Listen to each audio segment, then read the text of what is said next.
right. Looks like we're live. What's going on, Mr. Farabee?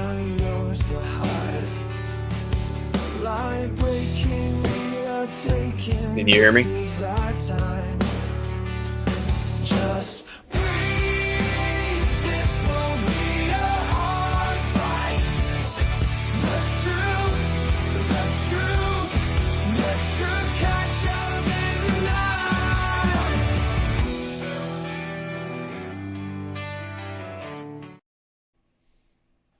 All right.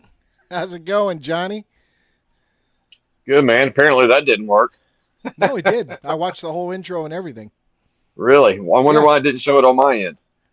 I don't think it shows it on mine when I come in that way as well. When we both sign in as ownership, I think that's when we see it. I'm not sure. But it was playing and that's why I heard you talking, but it was going on. So I was just waiting, but yeah, everything worked out perfect. We have Mr. Athos. Hey, Lenny. Lenny, did the show start normal? Did you see the intro? Was everything good? Give me a thumbs up. Let me know if it was or was not. But it's good to see Lenny. Lenny is awesome. He's such a big supporter of the channel. Great guy. Look forward to seeing him on April 5th at the Bigfoot conference. Definitely look forward. I have your shirt, Lenny. I have your shirt, so you will receive it that day. He says the intro was very, very short. So I don't know what was up with that, but we're live. So here we are. Yeah, So, well, we'll try it again next time. yeah. It's all Well, good. if that's the worst thing to happen, we are doing good. Yeah.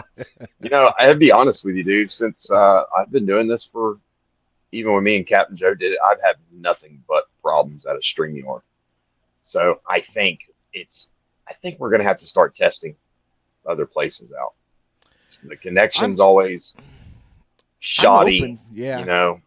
Well, I So think I fixed my problem on my end because I was definitely having some issues, but Yeah, it seems to have worked out. The last show and this show, so far this show, I've had no issues whatsoever. So I think I worked out on my part, and I think it was because of what platform I was streaming on. I was using the Microsoft Edge, and when I switched over to Chrome, I think that really helped out a lot because I'm having yeah, absolutely no problems. So, hey, Sharon, we're good to good. see you. And there's Sunshine. Hello, Sunshine. So, great to see them. Yeah, so, everybody knew you weren't here last week. You were in the field again. You have freezed up. See what I'm talking about, man?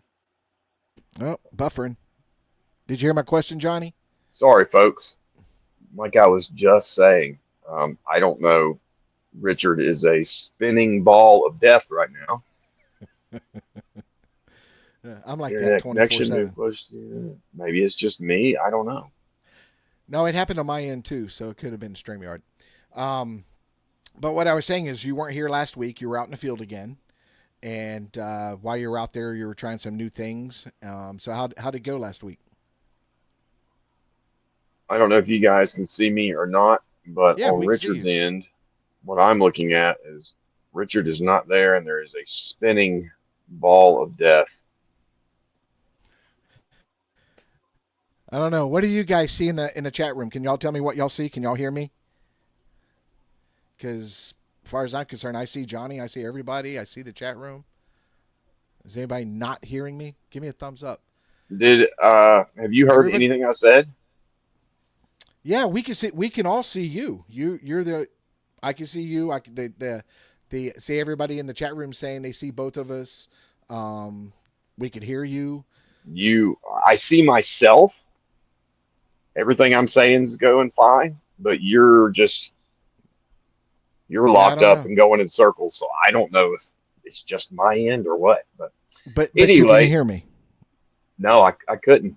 You Like can't hear for the me? past third, I can now, but for like the past 45 seconds, Oh wow. you Okay. weren't even on the screen. So I don't know how.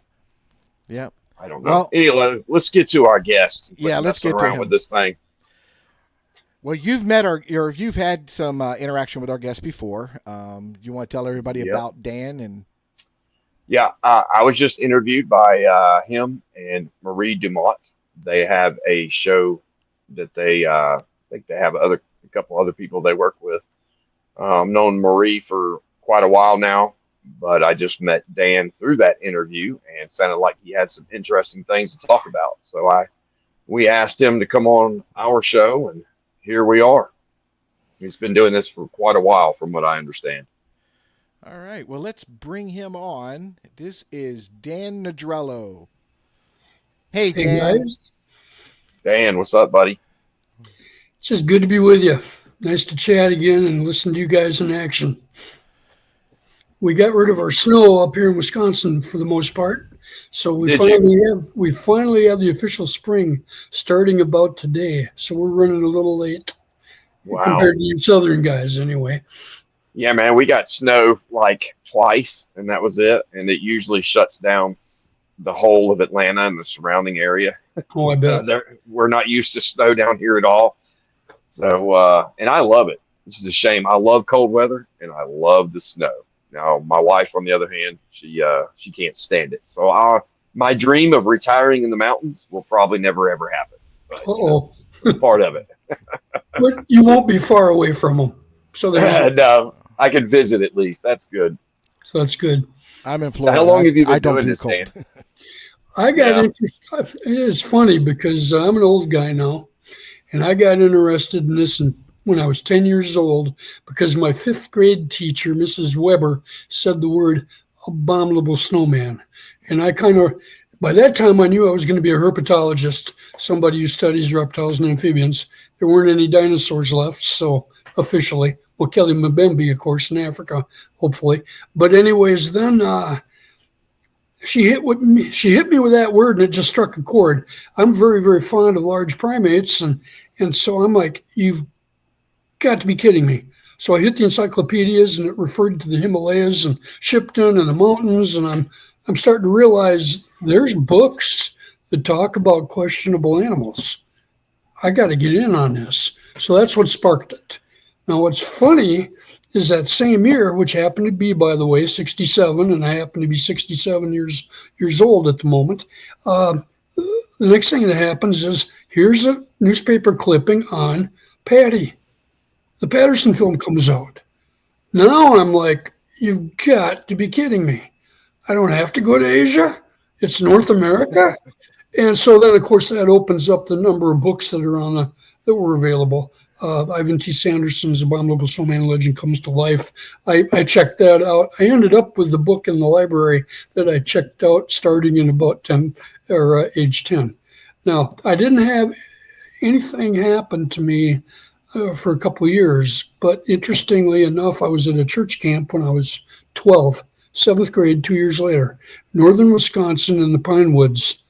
And we got something large one night behind vegetation. It wouldn't come out, but it hissed like a Pichuophis or a bull or gopher or pine snake. And this thing hissed so loud, it almost hurt your ears. And I'm not saying there was a vibration to it, but I am saying I was impressed by what animal does this. So now I had another mystery. And I had no idea for sure what it was, but I didn't think it was something that I could easily find. And I started scouring books and nature books. And, you're looking at bear, you're looking at everything from deer to predators like bobcat and cougar and all that good stuff. Well, it was a big mystery. Then nothing happened. So it was just me and the literature. So I studied every book I could find on it.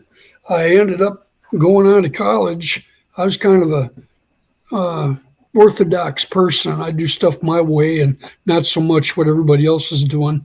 And so, especially when you're doing things with rattlesnakes and snapping turtles, people tend to want to know what in the world are you doing. And through 4-H and Boy Scouts, one thing led to another, and I ended up speaking behind a microphone early.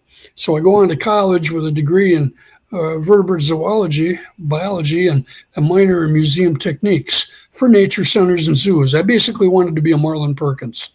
I don't know if you remember Wild Kingdom back in the day. I'm probably way before you guys, but Oh, I remember it. Okay, very good. So, I mean, I just wanted to travel the damn world, check out all the mysteries, work with all the animals, and photograph the hell out of them. So I started being a photographer as fast as soon as I could understand that. I went through college. I couldn't find an adult to talk seriously about giant upright primates, bipedal primates. So there wasn't any discussion, but I just stayed with the literature. And I did meet one person from California in my speech class when I did the program on Sasquatch. And I still had a terrible fear at that time standing behind a microphone in front of people. But over time, I learned to desensitize it. This gal happened to be an interesting story. She was with her family in California. And typically, as we get, um, dad gets a flat tire. Family disperses, goes on a hike. She finds a pond. She hangs out by the pond, and everything's great. She hears him call. She gets up and she looks over, and hot damn, if there aren't these giant tracks around the edge of the pond. And she shared that with me privately, and I thought, okay, so maybe there is something to this. And at that point in time, with all the literature work that I did and listening to the descriptions, the vocalizations, and checking the tracks and how much distance there was between tracks, the size of the tracks, the play in the foot, the toe movement, the heel drag, all that good stuff, I started putting two together. And the point was, I knew that some adults took this serious. I didn't know who except for the book authors. So that was a problem. None of the professors had any interest in that type of stuff. There wasn't anybody taking it serious at all. That was in the 70s. By the time I got out, I ended up taking different kinds of jobs. I worked for the National Wildlife Federation doing environmental education, leading guides in North Carolina. And then I volunteered for the Milwaukee Public Museum collecting reptiles and amphibians for them. I ended up in Haiti and Dominican Republic. And I wanted to travel the entire country as fast and as hard as I could go, because when I was a kid, I never got to. So once I got my driver's license, it was Missouri, Arkansas, Southern Illinois, and it wasn't too long. By the time I was 18, I hit Florida and Georgia and got into the mountains. And then my cousins in 77 moved out west to Montana, so I stayed out there for a while. We took 40 days and went all over the Pacific Northwest. Did I hear anything? No. Unfortunately. Did I see anything? No. That made the mystery even deeper. So now at this point, I'm useless. I've got all this book knowledge, but I don't have any field time. I spent most of my time climbing the river bluffs along the Mississippi and Wisconsin rivers chasing timber rattlesnakes and, raising rattlers, raising pythons, raising all kinds of crazy stuff, taking them to schools, doing presentations. I did that for like 40 years. And then, as far as what really happened, my mom died. My sister made a bet. She said, I'll bet you that you won't network this research, and I'll bet you won't become computer literate. By that time, I was starting to listen to vocalizations online, and I thought, hell, you can't let your little sister win a bet.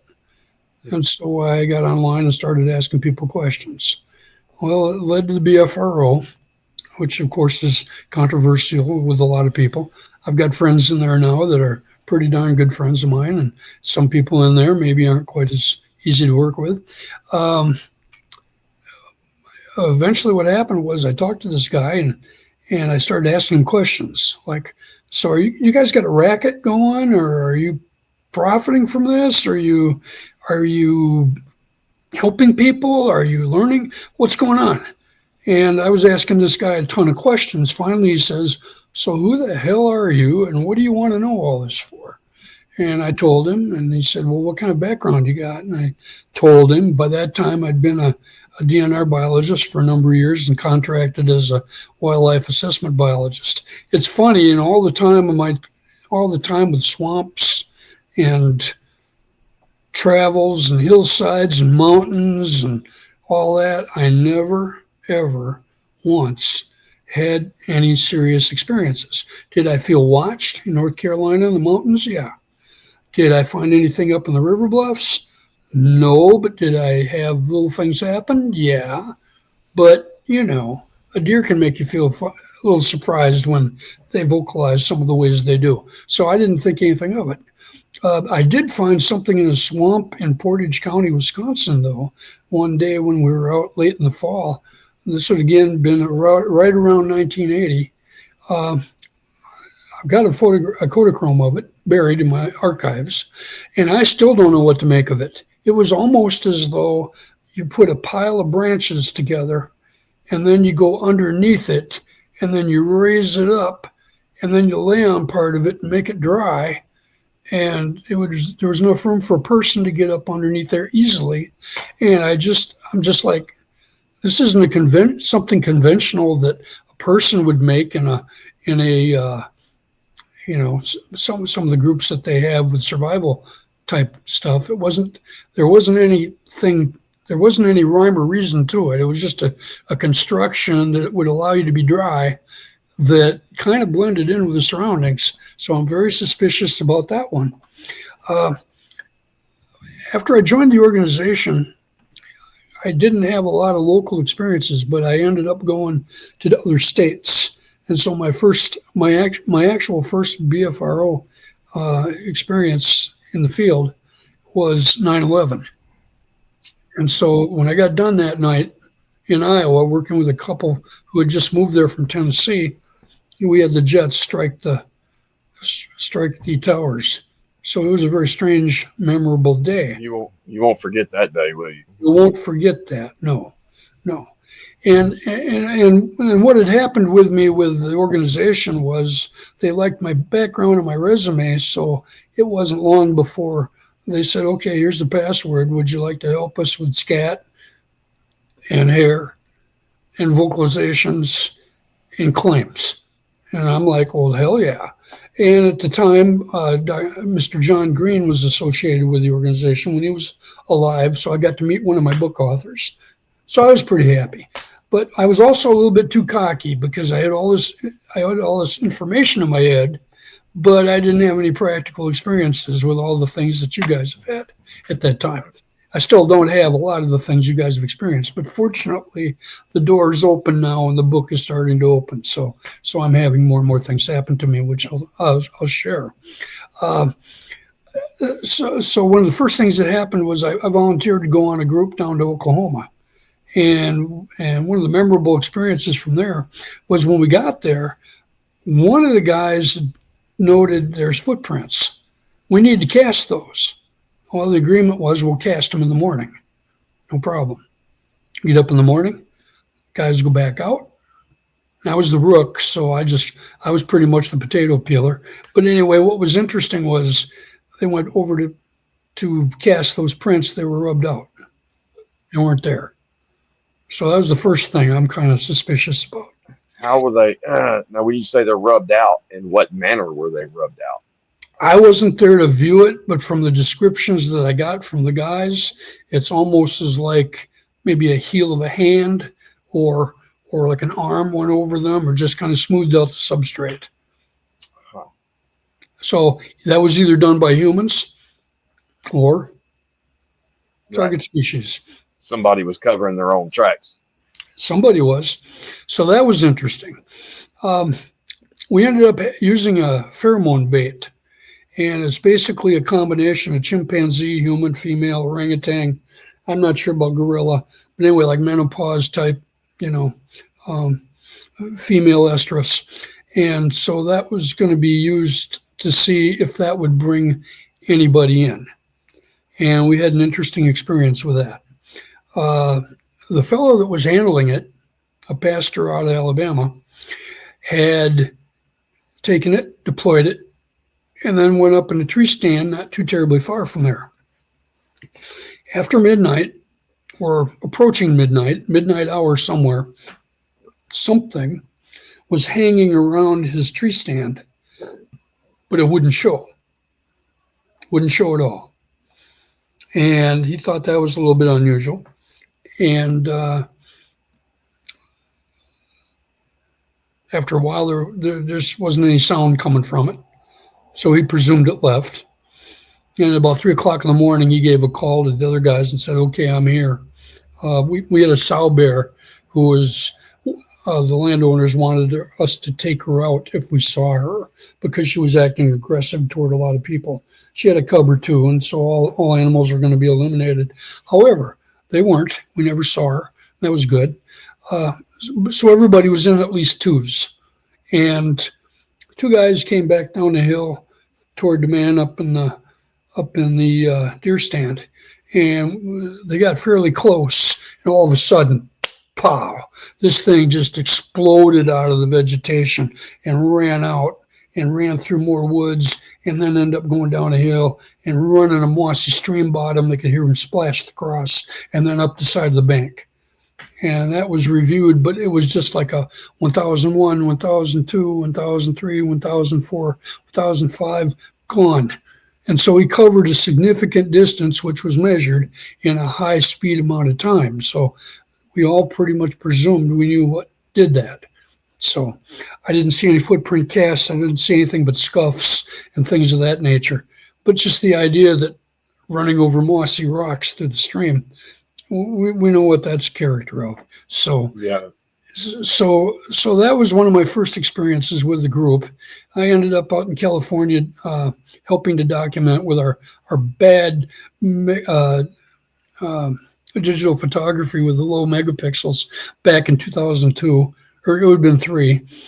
So John Green was there, and of course Dr. Meldrum and Dr. Bindernagel and Danny Perez and some of these other names that we know of. Thomas Steenberg from British, who was, now he's moved to British Columbia. But some of the researchers that we see books from. So I was in pretty much high heaven through all this. I tried to interview as many people as I could. I probably got through 400 conversations with people, and in some cases got to visit with them. I ended up going to Tennessee. I ended up going to Indiana. I had a number of different experiences. I did not get the visual that I was looking for. And I'm the guy that'll leave the camp, walk down the road at night in the dark whistling. I want the visual, and I'm not getting the visual. I've had them sneeze behind me 10, 15 feet. I've had rocks thrown at me in Missouri. I've had them come around the tent and vocalize a little bit, and but I haven't got the visual. I had to wait till 2019 working with Ozark Mountain Sasquatch with Randy Harrington and Shane Carpenter, who are kind of partners of mine down in Missouri. And working with those guys has been really helpful. Shane's a really good tracker, and I'm sure you guys have numbers similarities. And Randy's been doing a lot of recording, spending a lot of time with night vision. So I did get to see 2 juveniles in 2019. So that was good. Really? Go through that with us. Yeah, I will. There's other things in between I'll share too. The juvenile situation it's funny. I drive the 12 hours down through Missouri and get toward Arkansas. And here we are in the Ozarks at camp. And they're kind of like, well, you just drove so far, you probably want to go to bed. And I'm like, are you shitting me? It's prime hour, dudes. Let's do it. So we're walking down within a half an hour. Randy's telling me we got what appears to be peaker. And with the equipment, you can't tell all the detail, and it was like approximately 100 feet out, but it's acting like that's what we want. And after looking at it and watching it, the guys decided, okay, Shane's going to walk in on it. And I'm kind of like, dudes, do we really want to do that? Because isn't that going to possibly cause concerns about future exchanges? In other words, there's a number of different ways of looking at it. So Randy and Shane are kind of like faced off talking about it. Shane's determined to go in on this. And I'm kind of like, I don't know either of you guys enough to say anything, so I'll just let you guys hack it out. And Shane finally decides, okay, I'm going in. Guide me. So off he goes. He ends up about 7 feet away from this individual.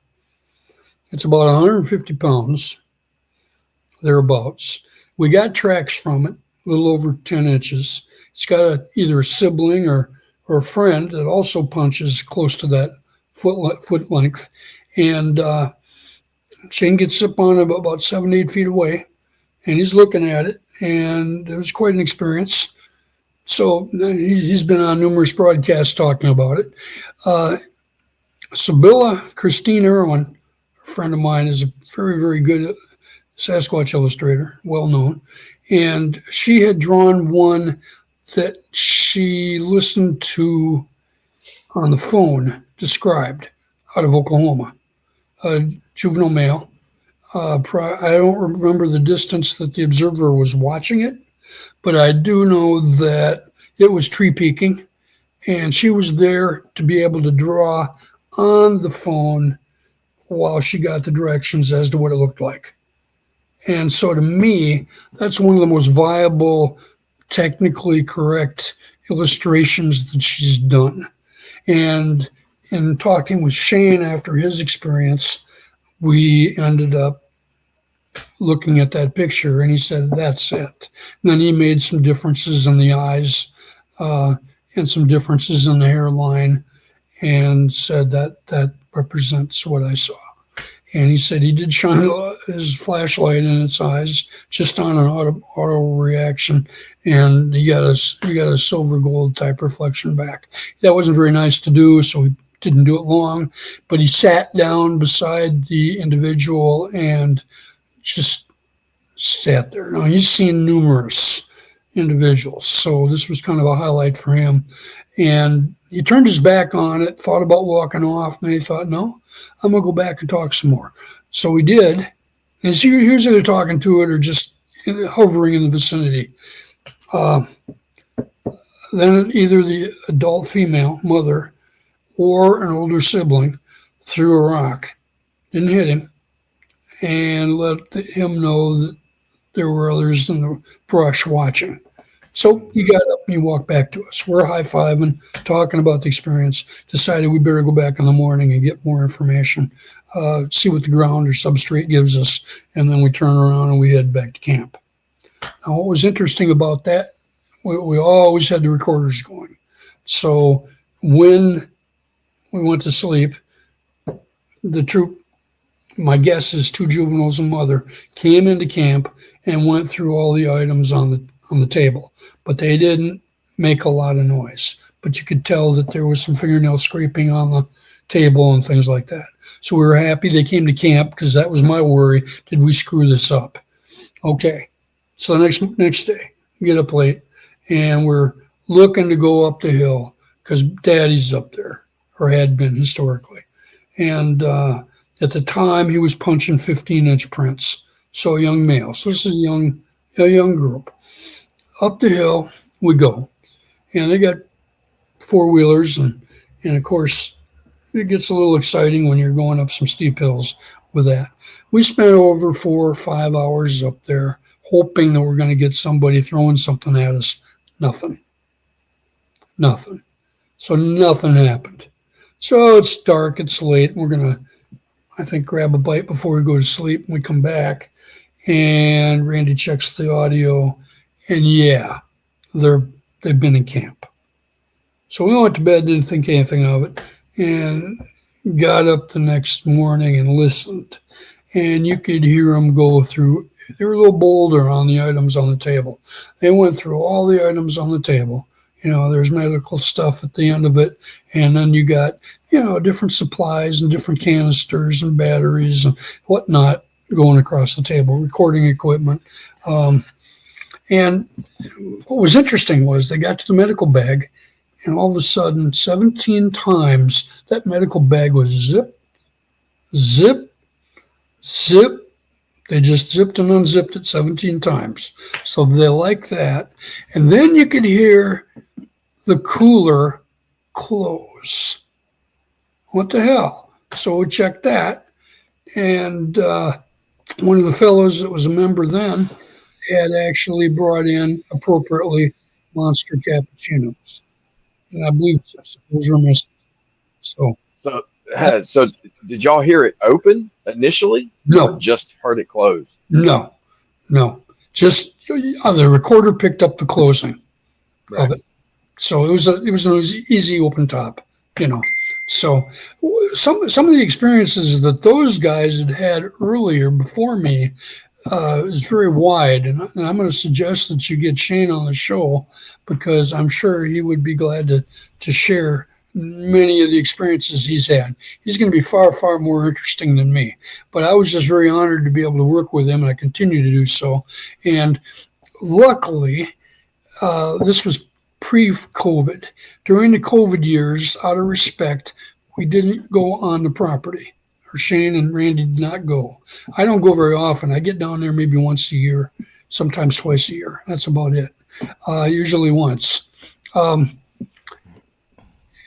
Post-COVID, different set of tracks.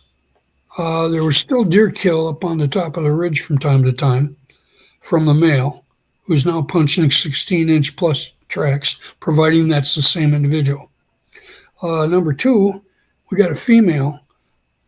But we know we got a female because one of the things that I didn't mention, I'd mentioned that we had the 15-inch track. The female at the time was 12-inch when I was there in 2019. And then we had two 10-inch. But then at the very end of that year, a 6-inch print started showing up. So mommy had a baby. Well, now it's September 2023, and we have an individual that shows up we didn't know about. And the 10-inch tracks, of course, have grown up, and we're not seeing them. Now, there's a 14-inch track. There's a 10-inch track that's busting everywhere. He's like totally careless. And then finally, one day, Randy had come around the corner, and he got a rock thrown at the four-wheeler. So he noted the location, came back with Shane, and then they started going through the area and tracking to see what they could pick up.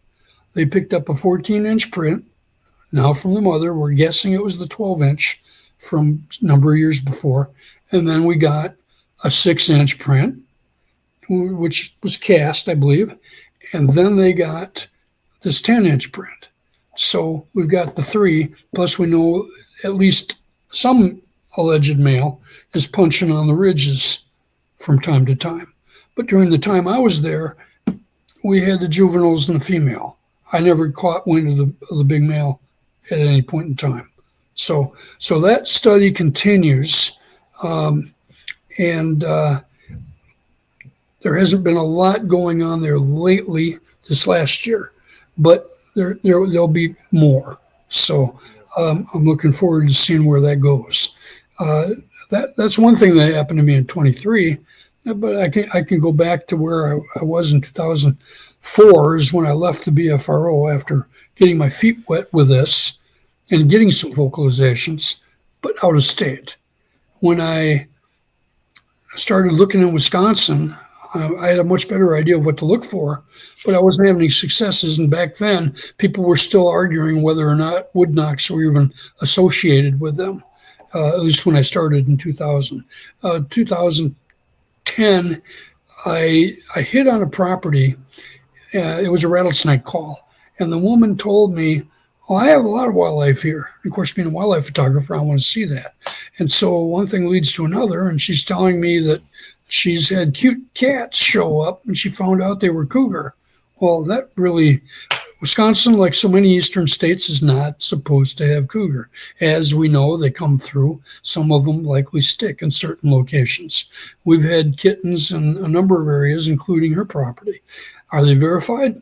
No. So anybody can say anything. So I won't say anything further except that I did track young cougar tracks in the snow. That was about 2016. A buddy of mine, who was the nature center director, had a big cat kill a white-tailed doe who weighed at least 150 pounds on his nature center area. And then he'd also seen one cross the road that was a juvenile. So we know there's reproduction. And the public relations with the state on predators, they'd really rather stay away from that. We have 1,000 wolves in the state. Guesstimate between 24 and 27,000 black bear. We have cougar reports in almost every county. Of course, the ghost cat's going to cover so much territory. And then we have Sasquatch.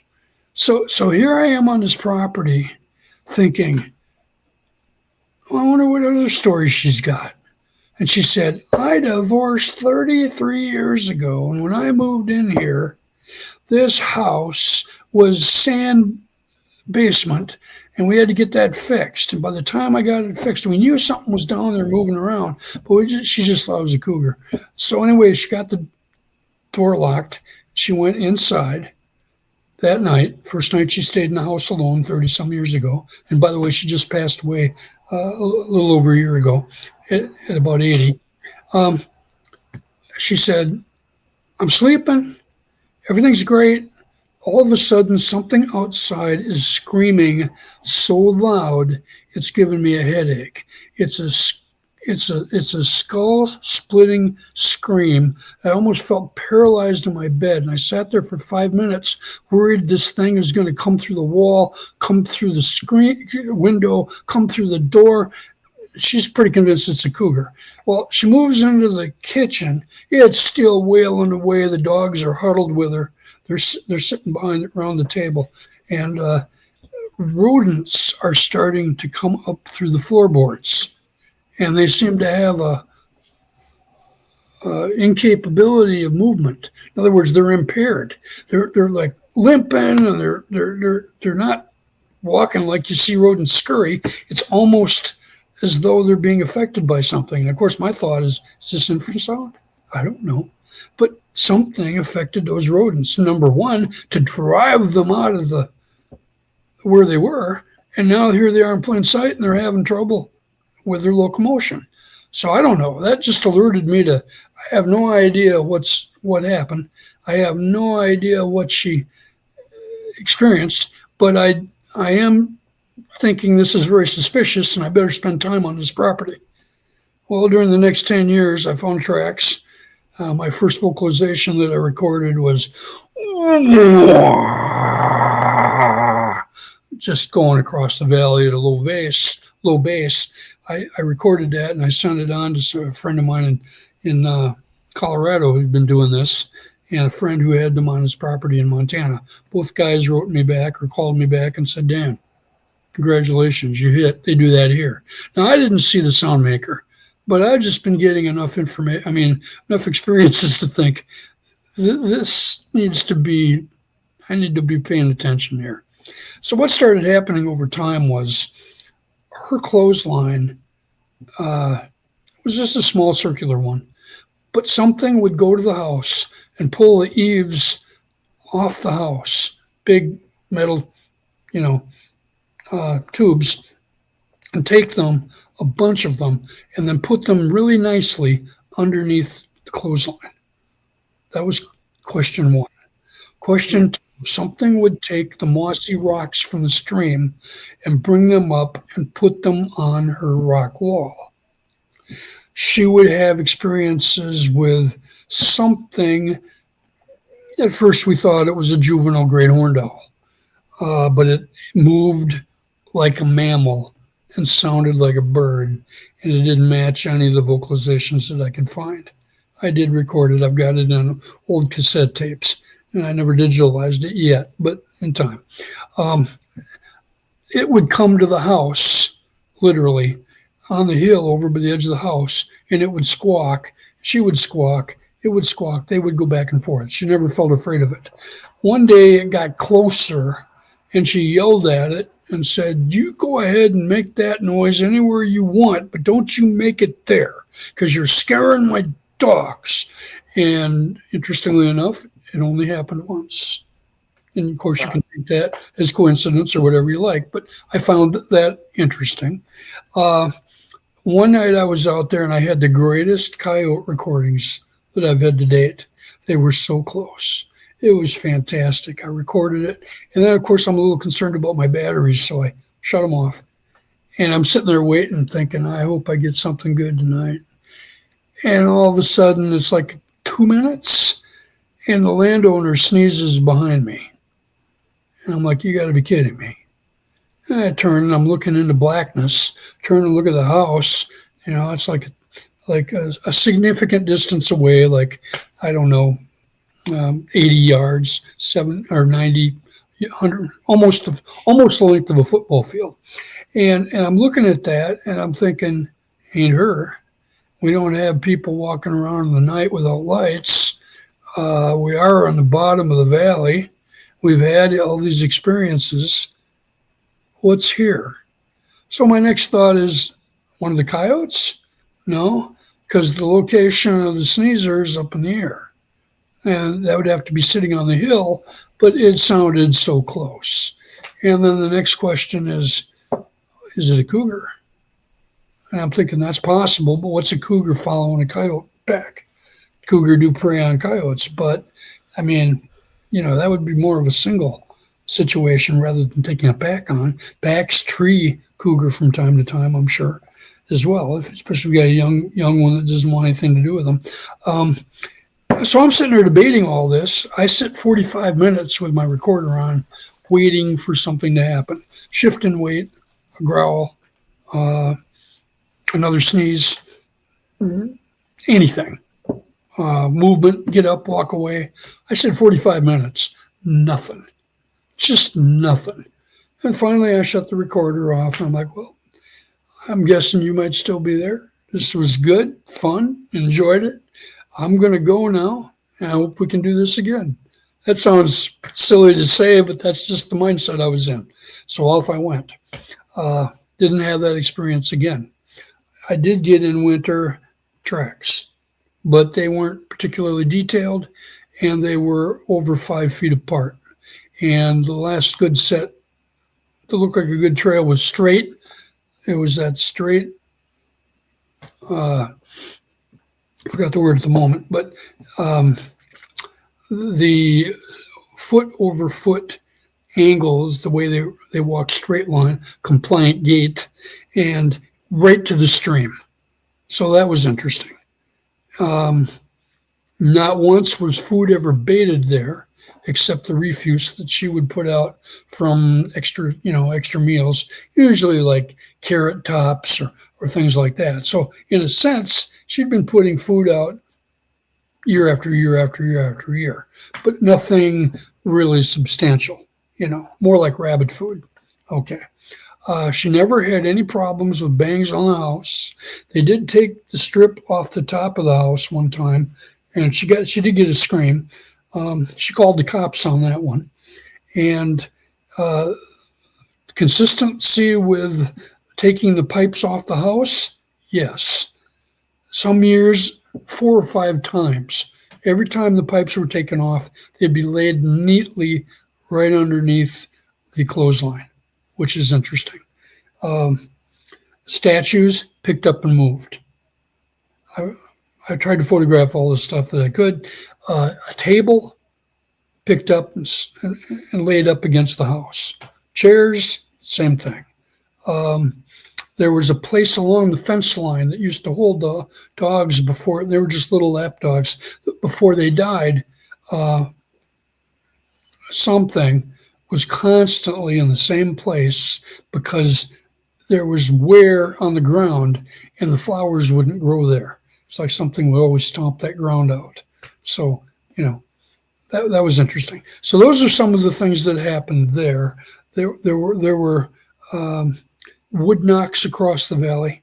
I didn't really find structures, and I didn't get a visual. The strangest thing that happened was in 2018, I accidentally set myself on fire.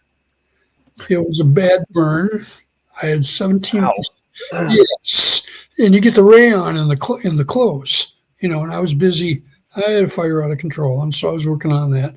The rayon in the pants burned 17% of my leg, 3rd-degree burns below my knee. And so I get misdiagnosed at the hospital, go home, sit burning for a couple days because I trusted the doctors stupidly at that time. Went back, showed them the situation. They just looked at me and shook their head and said, "We're sorry. There's nothing we can do for you.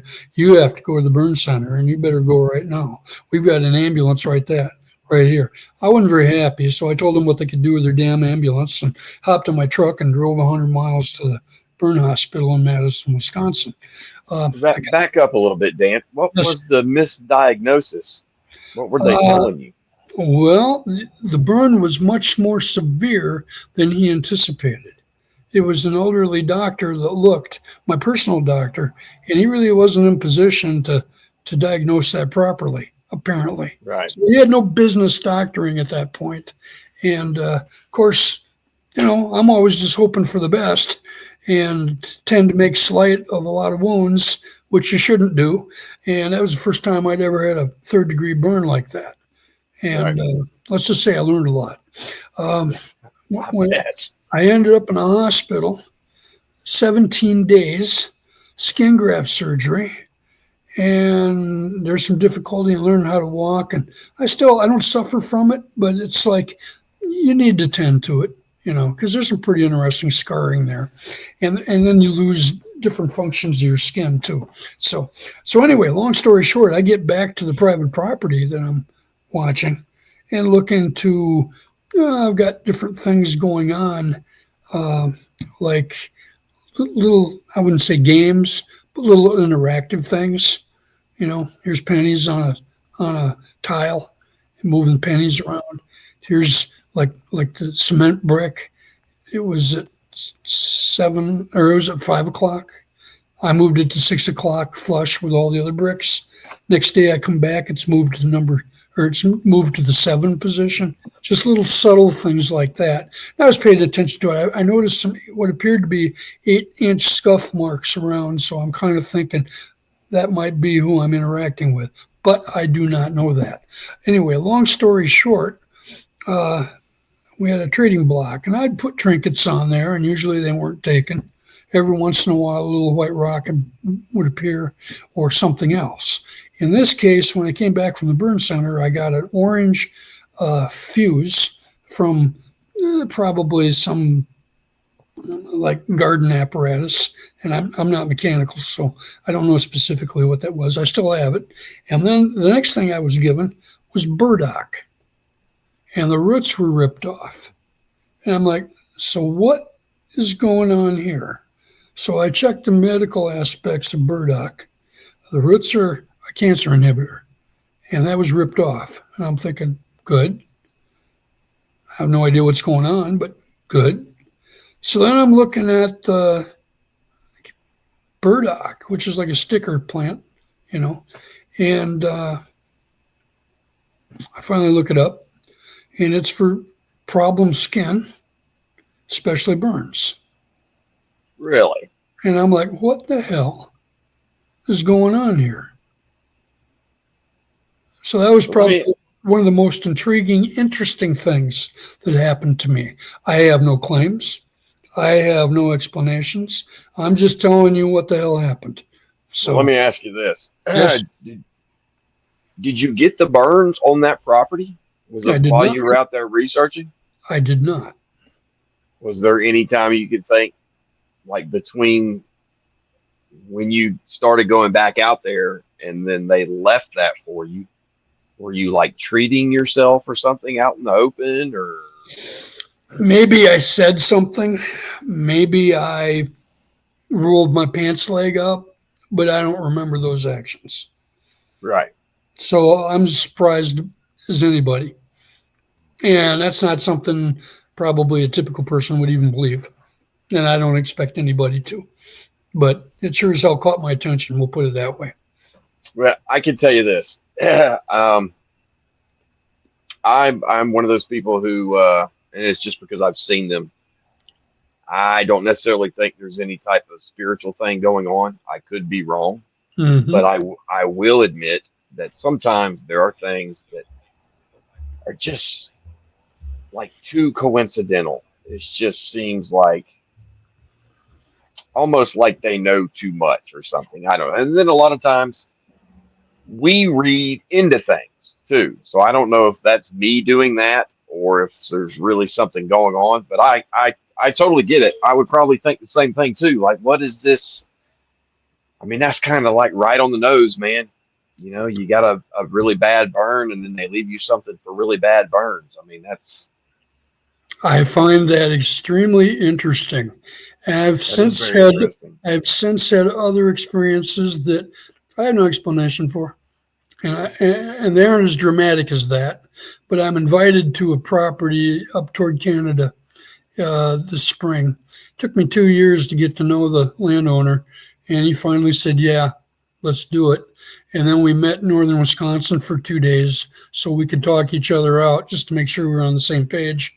And he's like, "Yeah, can't wait for you to come, brother." And so I'm looking forward to getting up there. There's been a book written on the property. His daughter's seen it. His wife's seen it. There's numerous exchanges. There are structures. He's seen carcass with deer where the hair has all been pulled out. So the carcass is laying there and the hair is just pulled out in a big circle. A lot of people will tell me, well, I've never heard of that. That's weird.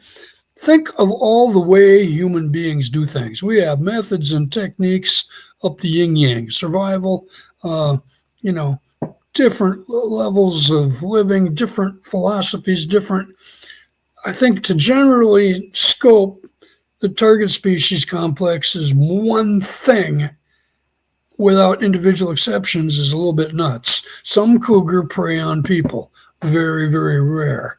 Even less wolves prey on people, very, very rare. We have an instinctual fear of both of those species. So shit, I'm not going in the woods without a gun. You know, Right. I rarely go into the woods with a gun. The only time I really did it was in Oklahoma when we had that sow. And that was just more with the respect to the landowner because we didn't want to get kicked off the property for not, you know, because I'm a wildlife photographer. I pride myself on getting as close as I can to the to get the best photographs I can, whether, you know, regardless of what species it is. I mean, by 10th grade, I was tail walking timber rattlers and working with 40-pound snapping turtles and all that good stuff, you know. So I mean, I just tend to trust the animals more than I do the people once I get to know the animals a little bit. I'm a former zookeeper. I did that in the early 80s at a private zoo in Missouri, Eldon, Missouri. And what was interesting about that location was there was a reserve where I stayed was the original zoo. So there were cages and empty containers and things like that. And I just and when I spent time there, I felt watched. That's all I got was I felt watched. Your numbers, sometimes the hair goes back on your back. So when I started surveying Wisconsin, one of the things that, and I'll go back to the Minnesota situation in a moment. I just wanted to say when I finally got something going on my own with Wisconsin, it was near that private property. I was 6 miles south of there.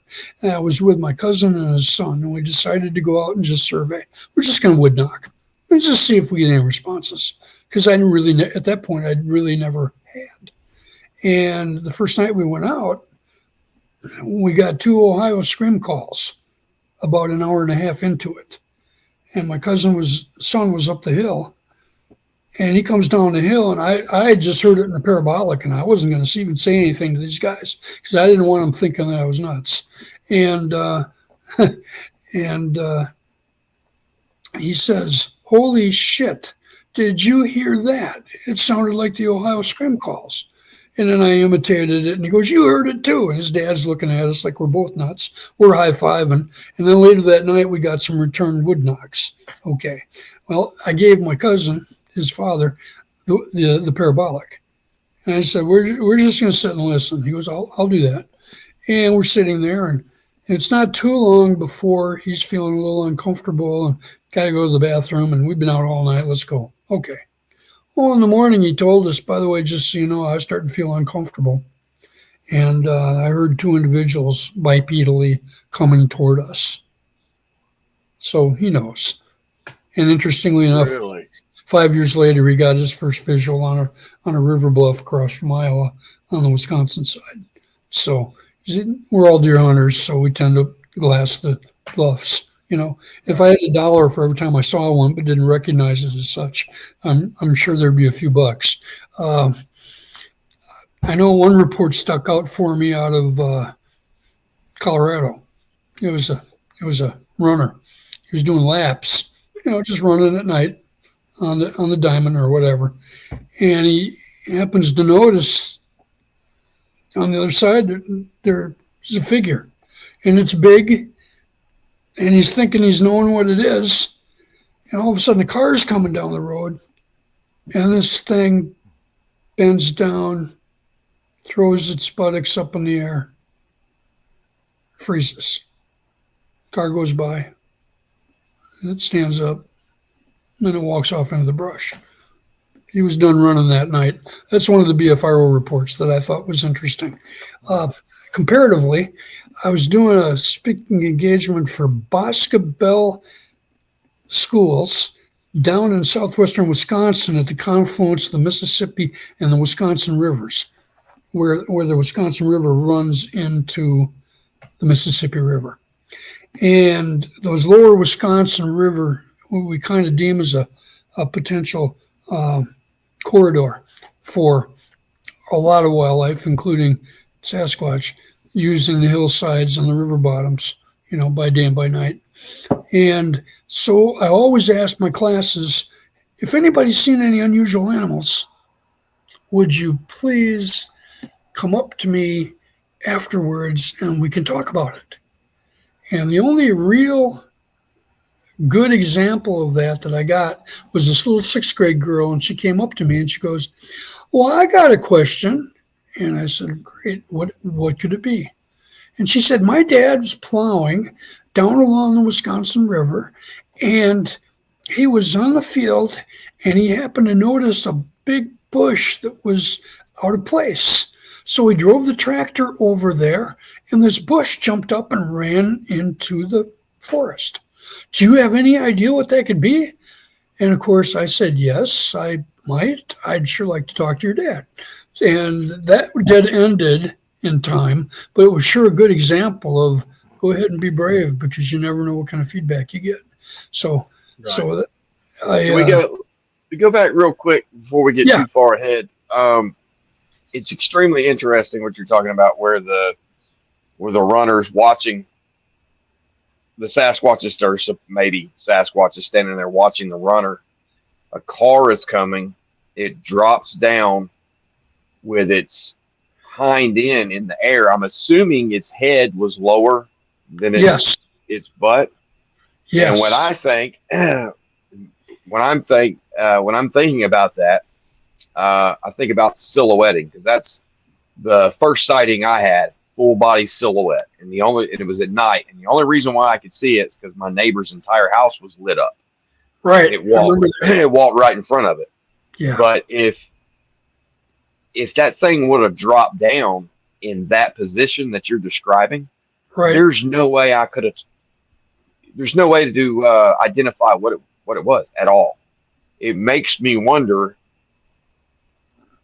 like, is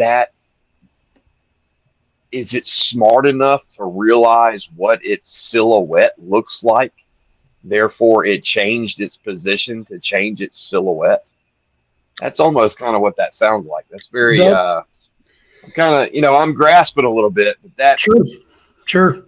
That's very interesting. I think it did that. I think we're dealing with a little bit more intelligence than most people maybe care to interpret. Oh, I 100% agree with you. Plus, we have individual variation.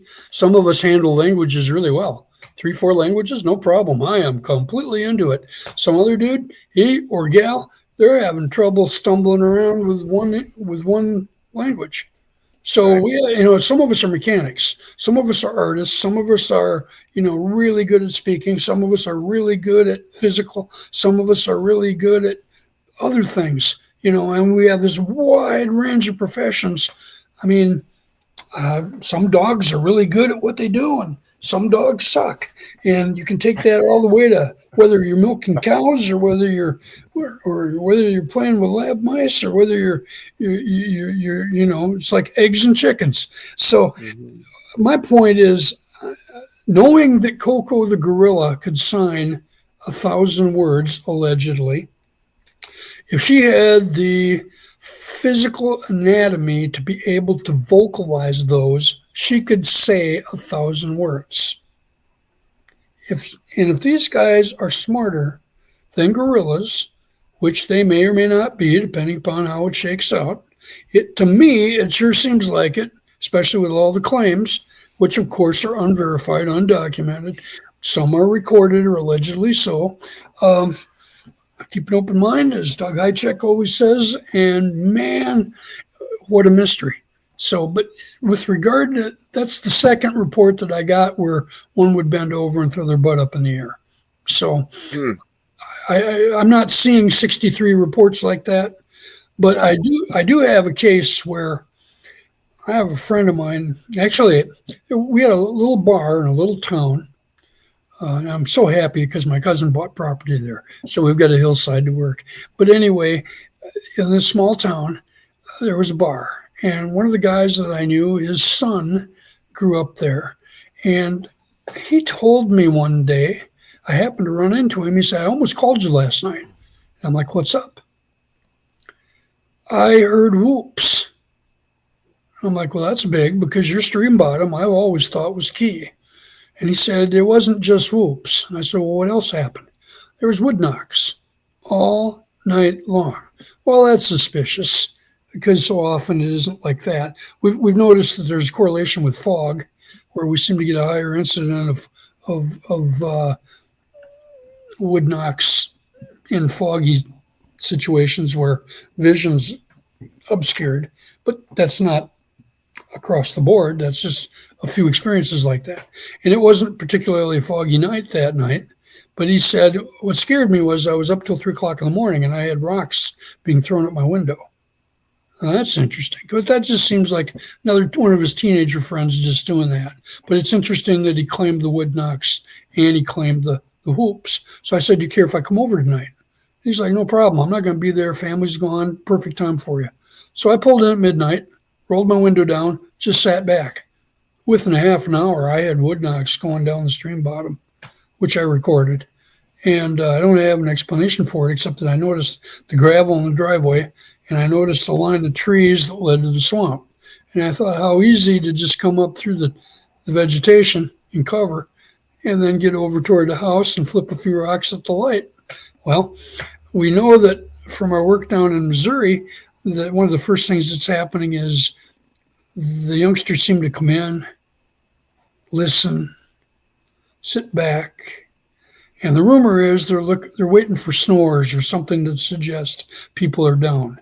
Once they do that, they'll flip a few rocks, gravel, twigs, acorns, and if there's no reaction, now you kind of got an open light to start going through camp, expecting most people are sleeping, Now, one of the interesting things that happened there was one of the researchers got a little bit nervous because I don't know if it was daddy or if mommy's just got a really big He-Man voice. But apparently what happened was he was sleeping on the ground or trying to. And all of a sudden, an individual on the outside of the tent comes down to the ground, head to head, aligned, and starts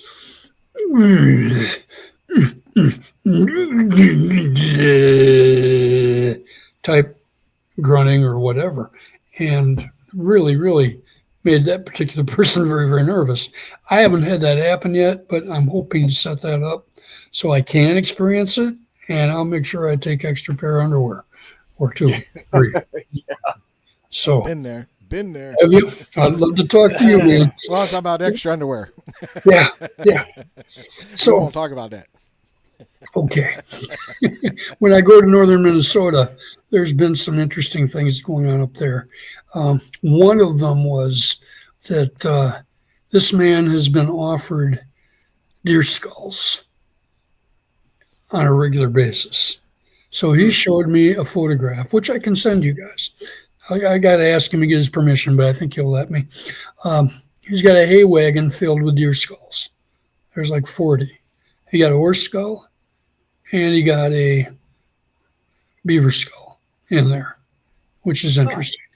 And what's really interesting about this for me as a biologist, and I remember I'm primarily a herpetologist, but I'm a wildlife specialist because I did wildlife assessment surveys. So I know something about birds, and I know a little bit about mammals and stuff. But reptiles and amphibians is my forte, especially rattlesnakes. But anyway, what was interesting was none of these skulls were chewed on. They're like pristine. Now, what's the, probably a long history involved here, but does this guy have any idea of why they would have started leaving skulls? Did he collect them on his own, like maybe go collect sheds or something, or what?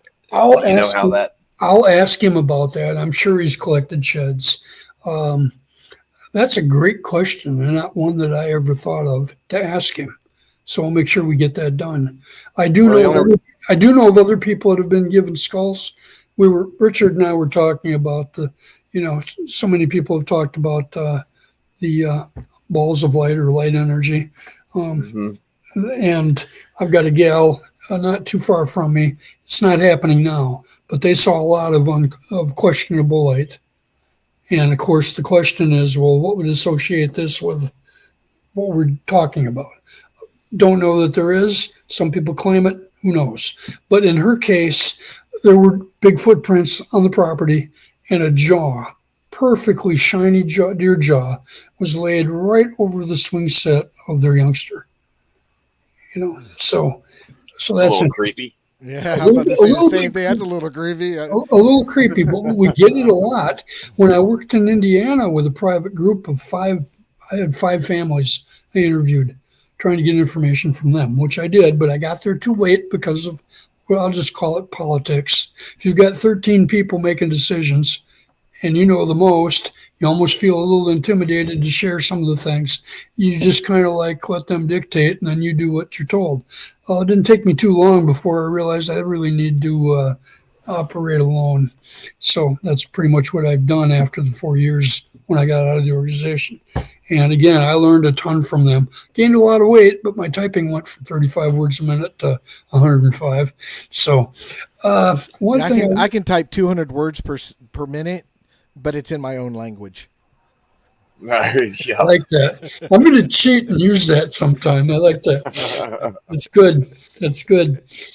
The other report citing that I wanted to give you was where that youngster had his experience with the rocks on the window, where I went and followed it up with more wood knocks. There was it was an open bar to the public, and I got to know the gal who was the one who closed it down. She was working on her uh, uh, to be a certified registered nurse. She came from Oregon, had experiences there, and her hobby was a big game hunter. So she was very familiar with deer hunting and hunting around the United States, and I think had taken a grizzly and numerous other creatures. So anyway, she said, I've had 7 experiences with something that I didn't know what it was at first. She wouldn't talk to me about it for 3 years. Finally, I got her to sit down one day and say, let's go over this. And basically, the first time she saw this individual, she thought, that's the strangest looking bear I've ever seen. The second time she saw it, she said, and I need to be looking at you guys, um, that's not a bear. What the heck? I know what it is. She said it would leave the garbage can, run around, and run into some vegetation. And this was over a dry run. So there was a dry run gully and right at the base of a big, big, big hillside. And there were houses around. And so often there is. Even in Alaska, I remember reading reports of people seeing big footprints and being so surprised because it's so close to these houses. So we know that there is a tremendous amount of activity not terribly far from where people reside. Okay, so the third time she sees it, the same thing, and she describes it as a shaggy-haired individual, wide shoulders, skinny legs, and it would bend down really low and then have those front arms, or forelimbs, if you like, just kind of hanging as it runs. So it almost looks like it's running on all fours, but it's not. It's just really got a big lean. So she saw it 3 times. She saw it 4 times. She saw it 5 times, and it always did the same thing until the last 2 times. One, it was up on a hill, and the second time it was kind of running along the road in the rain. She said, I never saw it in the years that I experienced this, which is pushing 10. She said, I never saw it when I met another car. So that night was always really dark when she saw it. She always saw it between the times of after midnight until pushing, say, 3 o'clock in the morning. So that's interesting. That was one of our local deals. Another experience that I'd had, I guess I should finish up on the Minnesota one. I'm kind of bouncing all over the place. Sorry about that. That's all right. Good deal. One of the things that's happening up in Minnesota there is the amount of structures. And so the man is very, very, very, very steadfast that they are making those. And of course, you're getting X's and you're getting TPs and you're getting a lot of twisted branches and things like that. So it's just endless how much repeat information keeps coming across the desk. So I'm going to let you guys recharge me. Which direction should I go next here? That's a ton of information. Yeah, you've been all over the place. Well, let me ask you this: now that you are no longer a part of the BFRO, how are you just getting people? How are you getting people to contact you in order to go check out these areas? I'll tell you what, I contact them. I just start talking about wildlife, how things are going, what they think, and once we get to know each other a little bit, usually end up Facebook friending them, not always. Usually if they're associated with key people that I know they're pretty good people because some of my friends are very, very selective. I'm just looking for honest people who have good common sense, who have things to share and want to share. I only want to talk to people that are interested. I'm not interested in talking with people that are, I'm not sharing any of this. I don't have anything to say to you. I don't have time. I don't want to waste anybody's time. And I sure as hell don't want mine wasted. So since I started doing this in 2000, it's 2025 already. So I got to know some people in Ohio not terribly long ago. And one thing led to another. And pretty soon I had people asking me to come and visit. I was over to Salt Fork in 2015. That allowed me to meet a number of people. And we've done some Skyping over the years. So and most everybody there in that had experiences. And then they had friends. And then you network. And so that's pretty much what I'm doing. I don't get a lot of calls. To me, I'm just an old guy. So, I'm kind of boring. But it's interesting because... I don't think you're boring, Dan. Oh, thanks, Johnny. Not at all. Most appreciated. Most appreciated. I will say that in 2020, I was invited to come down to a get together in Arkansas and Shelley Alston. And so I did that, and she was very familiar with a lot of the Texas people. So I went down there and hung out and got to meet people from Arkansas. That networked into other directions. Didn't have a lot happen, but it was really fun to meet more people that were your Facebook friends. So then you keep that, and then you keep going in different directions. What did I do? I had a friend of mine from Nebraska, and he said, hey, my cousin's with another group, and they went here. And he told me where to go into the northwestern part of Arkansas. And this was 2020. I went up there, and it was an open woodland area, and there were a number of wildlife things that especially made me happy. I had green frogs in a pond at the meadow, green tree frogs, and they were just blasting. So that was really fun.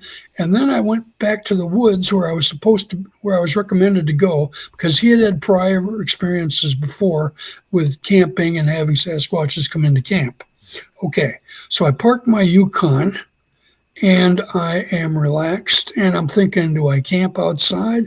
I got to thinking, I don't have any weapons. And we don't know what kind of human beings are going to come through here. And it was a weekday. It wasn't a weekend. So that made me feel a little better. But you have that anxiety. It's like, should I really do this? Yeah, I'm going to do it no matter. So I decided I'll just crank the windows down a little bit so I get some volume so I can hear. And then I'm going to put up a couple microphones. And then I'm just going to hang out. I got vocalizations. I don't know what they were. I had 2 whippoorwills going. I had eastern gray tree frogs calling louder than at any time I have ever heard them. So that just like blasted through the night. Somewhere in the night, there were some lights. Now, I'm guessing people just came by or whatever. Didn't really pick much up on the microphones. I got one microphone I need to really double check because I may have skipped some of it and I wasn't familiar with Audacity at the time. Still learning that. So you and me both, man. I've got numerous recordings that need to be done. This year I decided, what am I going to focus on? I'm going to focus on tracks and I'm focusing on audio. And I'm going to bust it until I get it. Well, good luck with the audio. If you become an expert at that, we'll be calling you because. I'll be talking to you because I want to learn more. Yeah, so I've tried Audacity. This way. Go ahead, Richard. I'm sorry. Yeah. I've tried Audacity and I cannot figure that program out. I just know that the big spikes will key you in on things, but then there's all kinds of background stuff. Especially if it's faint, you got to go through all the tape if you're going to catch the lower volume stuff. Yeah, it took me easily have a whistle or something that wouldn't show on the spikes. Yeah, it took me about 2 years to figure out how to remove the crickets in Audacity. Finally, I found. I watched video after video after video of how to remove some of the background noise and lower the volume and this, that, and everything else. Just couldn't get it right. And finally, I watched like 1 3-minute video I found on YouTube that told me exactly what I needed to know. And I'm like, that's great. After 2 years of looking, you find one video. And it's so easy. Isn't it amazing how key information can be so difficult to find? And I'm usually too shy to ask people. So I'm bumbling around for a while trying to figure things out. So, but I've been fortunate. I've got a couple of shotgun mics now.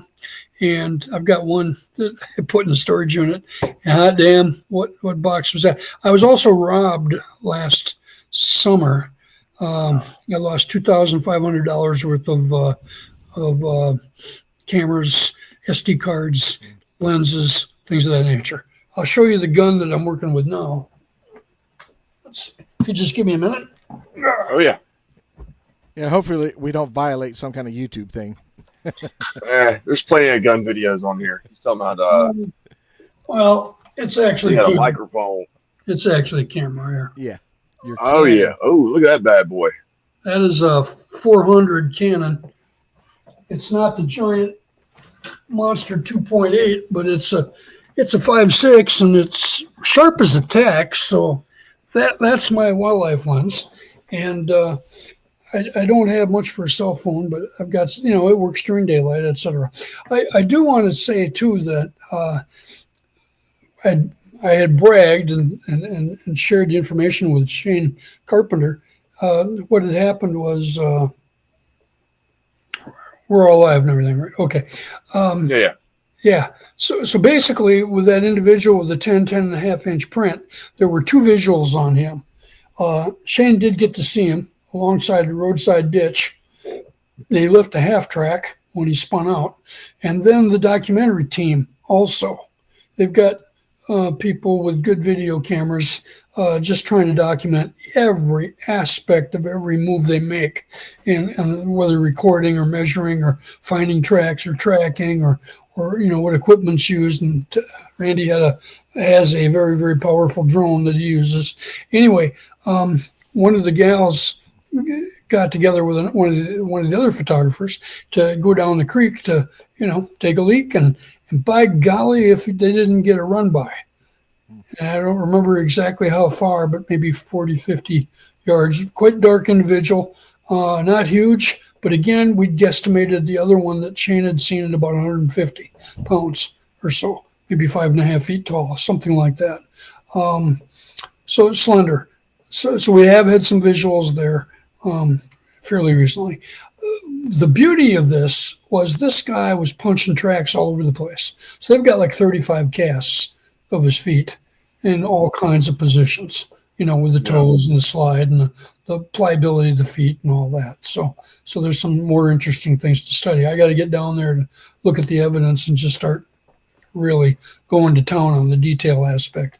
So the morphology is, I'm not Meldrum, but I'd like to learn more, and he's certainly paved the way for a lot of that. So, as far as, go ahead.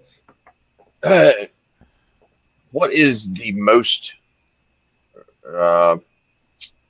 abnormal sighting report that you've taken? That's a great question. You've got people one that you're like, man, this is just, but that you believed. Did I believe? That you believed. Okay. But it was super abnormal. That's really, really, really, really tough because I'm not sure whether I believe some of the things claimed. You've got people that are convinced they're in their house. You got people that are. I've read some of those reports.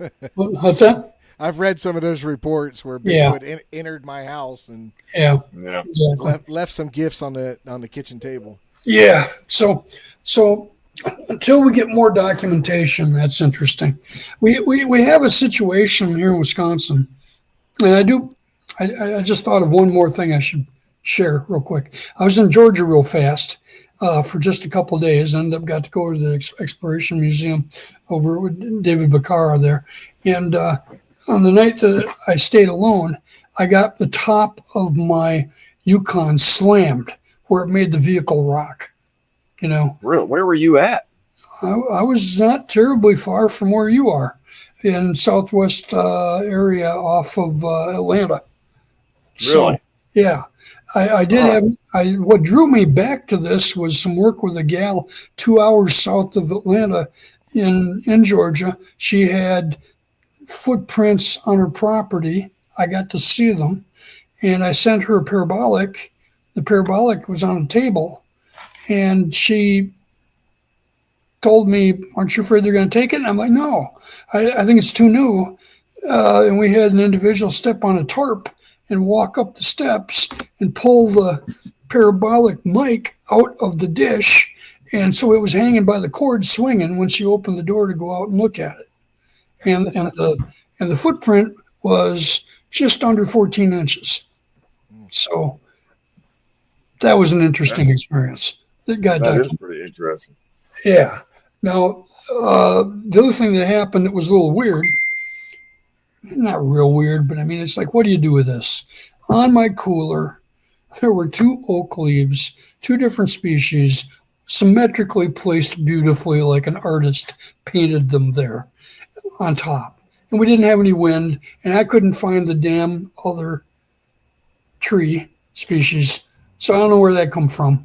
And then there was a 2-foot branch laying on top, right above the window of my Yukon. That also, and Keith Bearden, who I was visiting at the time, he had seen that. So that was interesting. We also had a cougar sighting that night. Oh, geez. The strangest thing, probably Richard and I were kind of kicking it around a little bit. There's telepathy claims by so many people. You know, and we get numerous people about that. And I personally haven't picked anything up. I have friends that claim it. I don't know enough about it. I'm not qualified to even hardly say anything about it. So I'd have to say those are probably some of the strangest. Some of the translations I've gotten were your kind talks too much. That was an Really? interesting one. That was Huh. from that was allegedly from a female with a Lakota friend of mine that was told that, but or so she says. Well, And they're not wrong. here you Definitely go. not wrong. There you go. I was just talking to a buddy of mine who had experiences in Ohio, and something was translated that they recorded, and I don't remember the word series, but it was primitive, and it was something along the lines of they're out of it, or something like that, as they were going through cans or going through items in the backpack. Now, whether that was in English or whether that's what they transferred it into, I don't know yet because I've only had one conversation with him. But I think we're going to be, as we continue to record. I just think it's going to get better and more interesting as we learn more things that are said and more things that are shared. So, uh, did you guys get many deer or carcasses up in the air in trees? Not in trees. I've never found one personally in a tree. Okay. No. All Now, right. I've had some weird carcasses, or you know, I've got this in one of my videos where I'm walking through the woods, and all of a sudden I come across a deer leg, the entire deer leg, and it still has skin and meat and like it's Yeah. brought there. And the first thing I did, and it's in the film, I'm filming in the trees because the first thing in my mind is it fell out of a tree, and there might be a Florida panther up there eating on a carcass and Yeah. chopped the That's leg, and that's a that was my thought. first fear, was coming across a Florida panther in the trees, but there was nothing there. Sure. The following week I went back and I had to pass that area, so I said, well, let me check out that leg again, and I couldn't find it anywhere. But Sure. that was weird. It's almost like that might have been given. Maybe you got a gift. I don't know. Oh no, I mean, I hope not. You know what I mean? I'm just kind of thinking that a predator of definitely of some course, because it's happened twice now where I've come across something like that in this area I go to, and there's no hunting, fishing, or anything in this area. Uh huh. So the only thing that's going to kill a deer out there is a predator. Sure. And so I try to narrow it down as what predator is creating these issues, because I found that leg one time. Recently, I found another carcass that was devoured. I mean, just right there in the middle of a trail, not taken somewhere private. Like a bear takes something so it has Right. privacy. A panther takes it somewhere it has privacy. This is right there in the middle of a trail, not a heavily used trail, but in the middle of a trail. So Sure. whatever ate it felt comfortable that I'm going to eat this thing right here. And I found the bones that were broken. See what I'm saying? Oh yeah. Not just ate off of where it's just a bare bone. The bone was broken. Mm-hmm. And then another time I found a hog that was recent kill, and the back legs were broken, but I couldn't find anything that actually killed the hog. There was no, Mm-hmm. fang marks or claw marks. It was just So two the broken. back legs were broken. Yeah, and I got that. I documented that. And it was fresh because the gut was opened up, but nothing removed. Uh Everything was huh. perfectly intact. Uh huh. Perfectly intact. It's not like they opened it up and reached in and grabbed something. It was all Sure. perfectly intact, and it was still shiny. Like the intestines are shiny, like Yeah. they're wet. In other And words, I didn't. you were like right there Yeah, when this second, well, minutes after this happened, probably. yeah. It was. Just, so there's some weird carcasses I ran into, and I haven't Yeah. narrowed down what has caused it. But when I came back a week later or whatever to check out the hog, it was gone too. And, and Hmm. and and both times there's nothing there left. I mean, there's no skin, no hair, no Yeah. nothing. It's like it never existed. You know what I mean? And I'd point there and say, "That's where the hog was at." I know exactly where the hog was at, and it wasn't a big hog. It was maybe a 20, Sure. 25 pounder. It wasn't a Sure. very large hog. What an interesting catch that was. Yeah, Wow. but you would think if something killed it, they would carry it off. Yeah. You know what I Yeah. mean? But it's just laying right there in the open with two, and you can. I zoom in on the camera, you can see the I guess what you would call the knuckle joint or whatever sticking out. where the back legs were broken. So Yeah, yeah. Well, interesting. It almost sounds to me like you came up on him when he was in the middle of just starting to work the hog, and then off he goes. yeah, So, and I because I don't know, of course, what that was, but it's certainly suspicious. well, I've gone back to that area. It's an area I don't like to go by myself Okay, because there's evidently a predator somewhere. sure. But I left audio there one time for 24 hours, and I went back the next day and got it. And when I got home, of course, Audacity. But I've shared this audio with a buddy of mine, and it literally sounds like something is just walking through the brush, not sneakily or quietly. I mean, it's just walking through the. I mean, just not caring that anything that's in its way. It's just Wow. barreling through the woods, and you can hear it walk past the audio and just fade away on whatever direction it was going. That's the Hmm. bad thing about audio is you don't know direction and you don't know distance. You just Yeah, know it's louder because it's closer, but you don't know how close it was. Just sure, weird things like that. So sure. Neat. Well, I just thought it was interesting you'd mentioned it was the hind legs that were broke, right? yeah. Twisted, because we get that with white-tailed deer, at least reported regularly. Um, I'm trying to think of another situation. What about Um, squirrels? well, Have you had any reports involving squirrels? That's the only on my property. uh-huh, That's really the only like super obvious thing. At first, it was not obvious.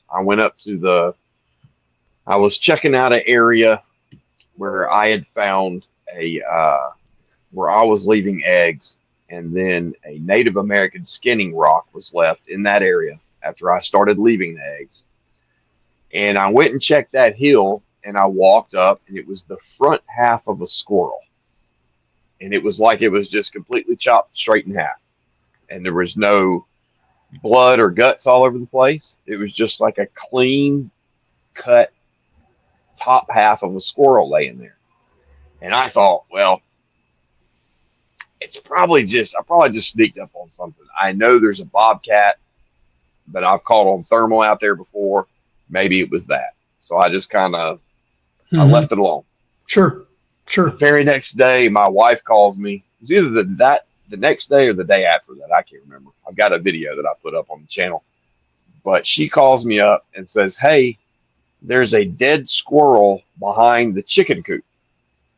And I'm like, "What?"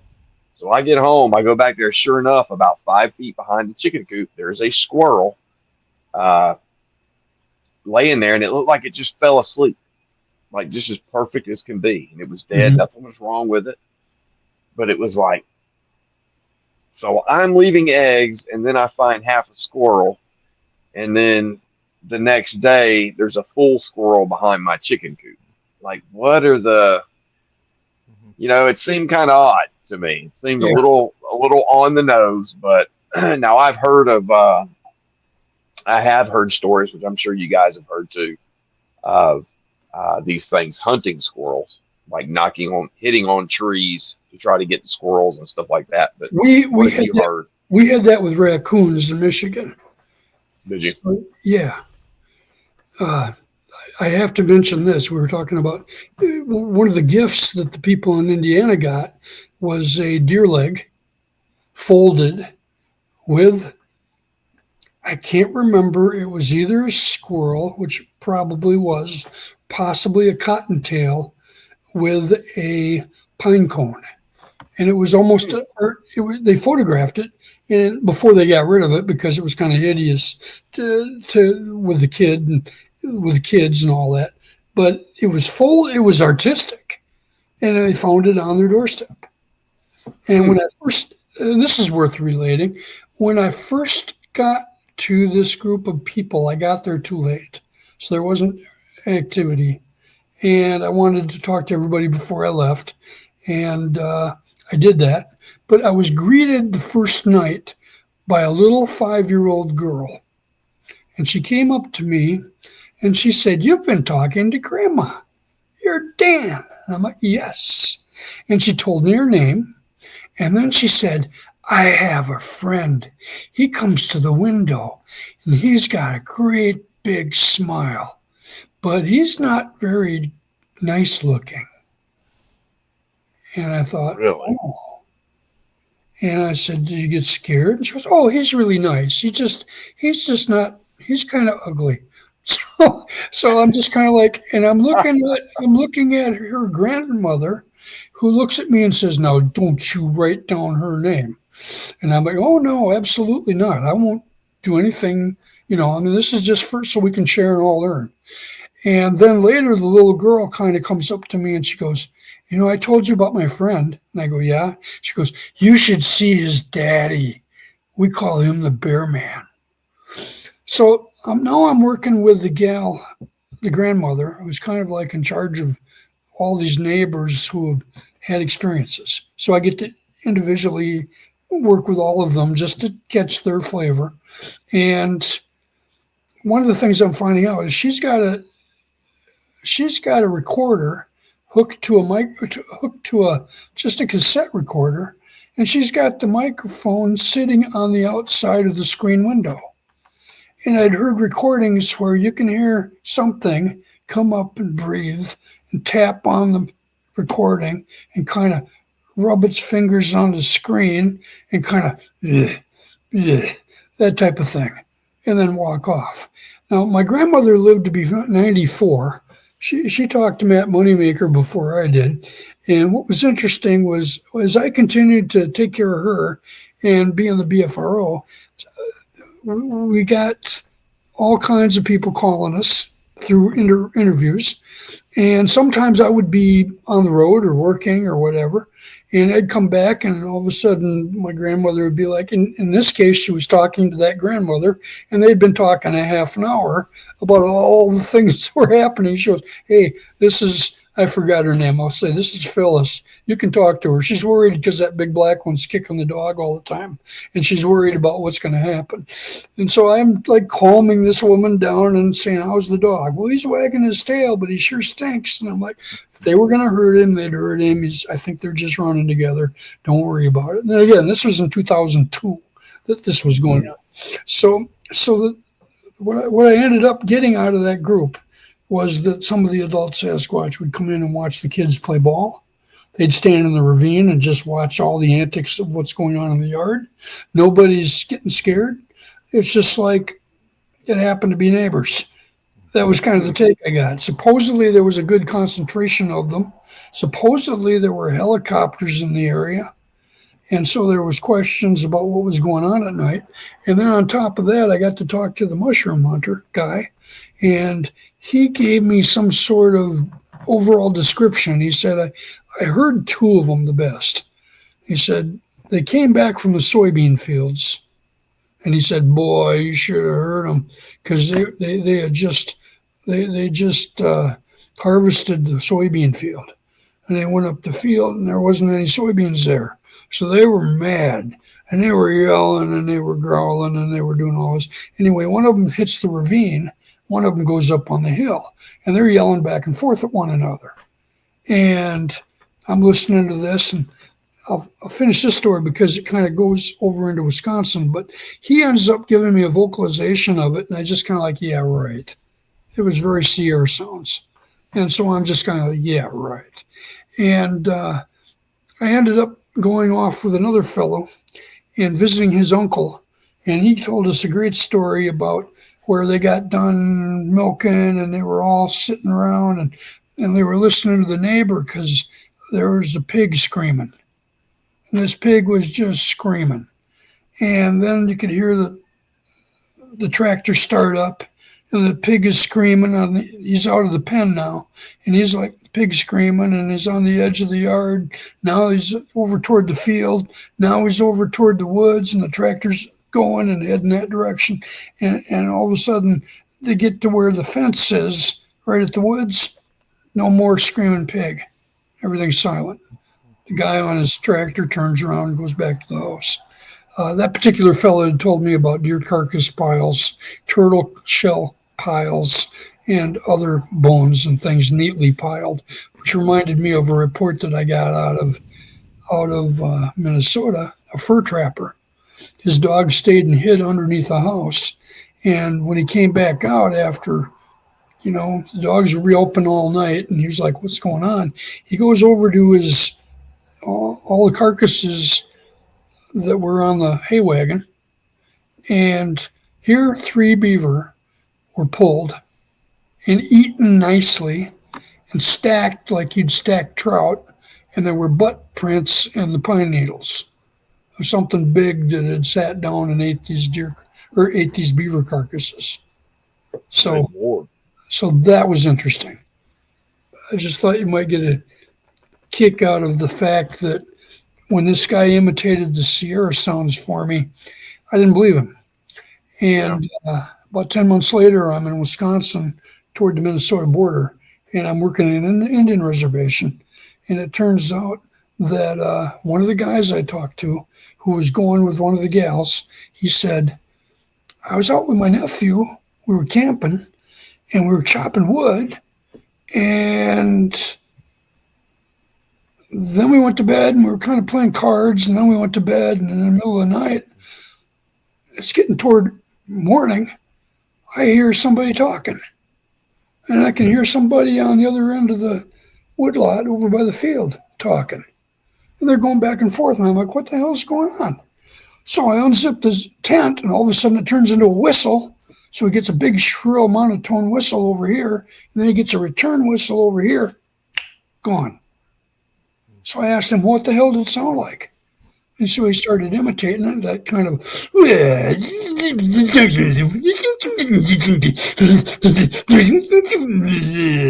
that type of stuff, and much better than what I did. But anyway, I understood every word you said. Yeah. Hey, we got it. So anyway, just like the guy in Indiana, here was a guy that told me almost exactly the same thing. So that was interesting. Well, it's interesting you bring that up because not only the Sierra sounding vocalizations, but the fact that you didn't really believe him.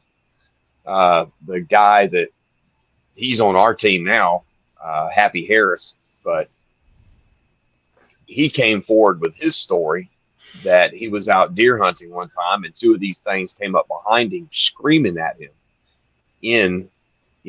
sound just like that, like 2 angry, drunken samurai yelling at him. Yeah. And when he first told my partner about it, my partner told me about it. I was like, because what happens, he winds up, it scares him. He passes out. He wakes up, whatever it was, 100, 200 yards away, sitting up in the front seat of his truck, right? Has no idea how he got there. Well, I hear this story, and I'm like, yeah. So I hear it's happened when he was 19 years old. I didn't believe it at first when I heard it. I'm like, dude, it's a little much. Because now he never says it, but it kind of suggests that he passes out. These things carry him back to his truck and shove him in his truck, Mm-hmm. Well, I wound up talking to the guy. And I'm like, man, I kind of believe him. Long story short, we go out there the very first night. We have some of the best activity I've ever recorded. And on the 4th trip out there is when we had our sightings. So it's very hard sometimes to know whether or not someone's lying to you or not. You just can't, you never know. And I've met I know a lot of people who say, I'm a really good judge of character, but then you wind up being taken advantage of by several people. Right. We're all just doing our best. We have no idea who's lying to us or who's not. And sometimes you just got to take that chance. Yeah. Because it could, if we wouldn't have taken the chance that we did, I don't know that I would have be sitting here right now and can tell you that I've seen one from 50 feet away during the daytime. Yeah. Unobstructed, Yeah. I took a chance on somebody, so it's good. And first of all, I just want to say I'm really honored to be able to talk to you guys. Thank you, because this is awesome. Secondly, I do know that over time, truth seems to surface, or false things seem to surface, and with some people, it's just hard, and it takes you a long time to see the truth. Fortunately, I think we'd be surprised at how many people really are telling the truth, which I Right. Right. like. So, but obviously we've got plenty of people that are not helping us too much. That's for sure. Uh, Yeah, it's hard to weed through them sometimes, but that's what I yeah, always thought I had a you good got to judge of take a character. chance. I said I Yeah. always thought I had a good judge of character, and then of course, like this year, I well, if made you haven't made a mistake, you haven't done anything, right? oh no, I've Right. made some mistakes. There's no doubt that Me too. I've got I'm like plenty. you walk away Uh, shaking your head. Another good one with regard to, do you believe it or not? When I was in the BFRO, we had, there's Levon. Um, hey, um, we had a fella who actually wasn't well, didn't know how long he was going to be here, felt like he had to get the story off his chest. And he apparently, when he was a youngster and camping, he, he got lost and he was picked up by a female Sasquatch. And he knew she was a female, it was very obvious. And she coddled him and took him back to his camp. And apparently, if I recall correctly, laid a log over his leg or something so that he couldn't get out from under it. But he was right there in camp. And then she Really? left just so many moments before people came in. And of course, Wow. and so that's one interesting one. I tend to believe that.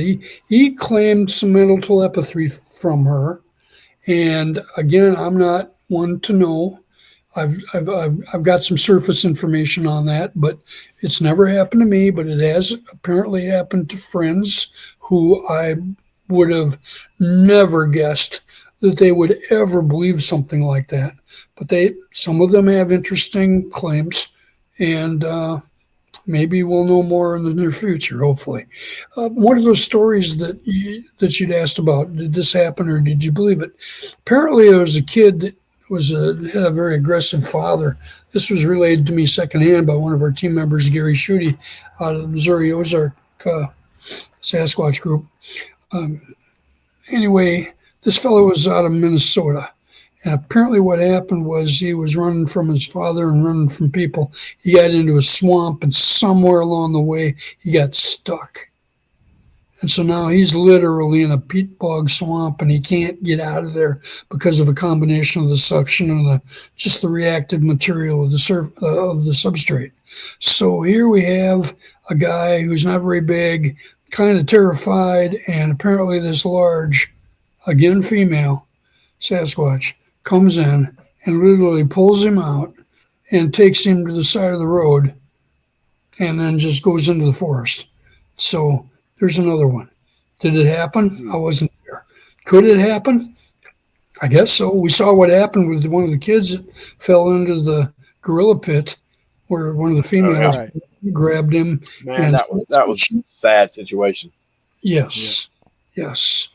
Um, People tend to react to emotion and not common sense sometimes. So it Yeah. obviously shouldn't have happened in the first place. But people are jumping into polar bear pits. And I read recently somebody got torn to bits by African Cape dog or painted dogs because they jumped into that pit. Or I think maybe it was a mother that was holding her child precariously, slipped because she had avoided the safety fences and gone in as close as she could. Kid slips out of her hand, you don't want to know the rest. So No, stuff no, it's happens. terrible. Stuff Yeah. happens. So, um, what do you think about these big ones over 10 feet, 12 feet, 14 feet? I just put that on my timeline today just to get some reaction. Richard, go ahead, bud. What you think? I have a lot of opinions. I want to hear them, man. It'd be awesome. With me, and trust me, I've seen a lot of claims. I've seen people claim as high as 20 feet tall and 25 I feet tall. I Three just got foot, that today. 36-inch prints, and I'm like, Yeah. okay, we're not talking about the same thing evidently, because I think that in just by what I read, what I listen to, and stuff like that, I believe average, if you're going to see one, 6 to 8. That's just the range I see the most, 6 to 8 feet. Now, could there quite possibly be a lot larger alpha that gets 9 feet, maybe 10? I think if they do, it's extremely rare. I mean, it's the same like when you look at bucks and you got a buck out there that's a Boone and Crockett 250 pointer. You're not seeing that all the time. It's very rare you're going to see a buck that big and it's grown that much.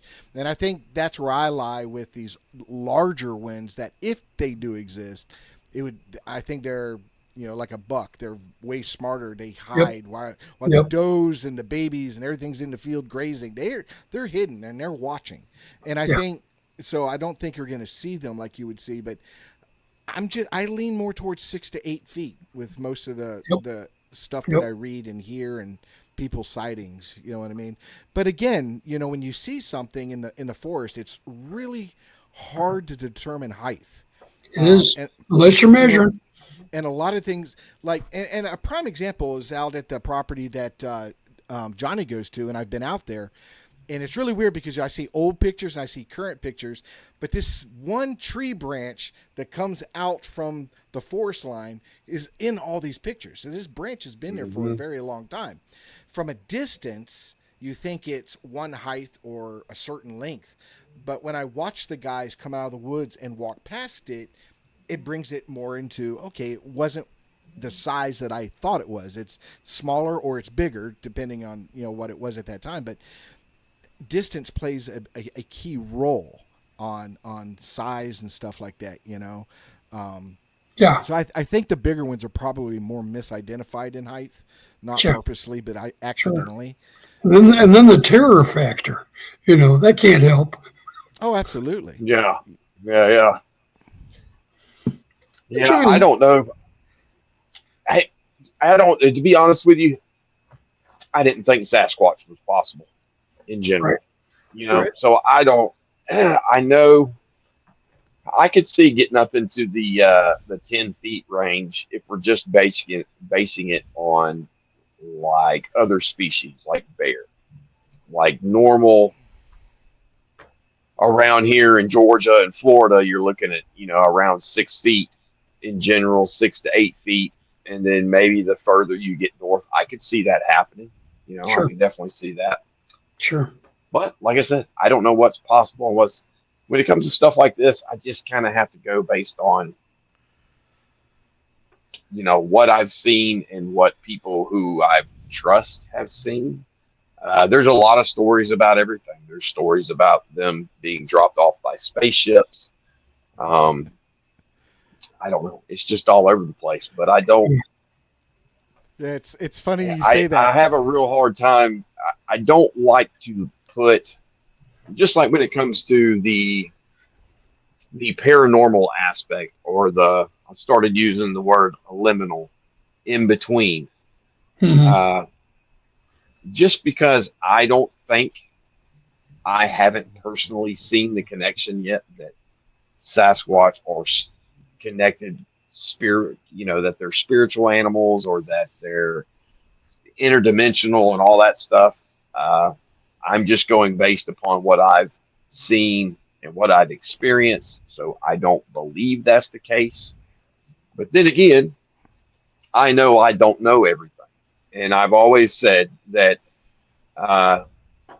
when we started our group, that we're going to report what happens or what we see or what we experience or what we can prove.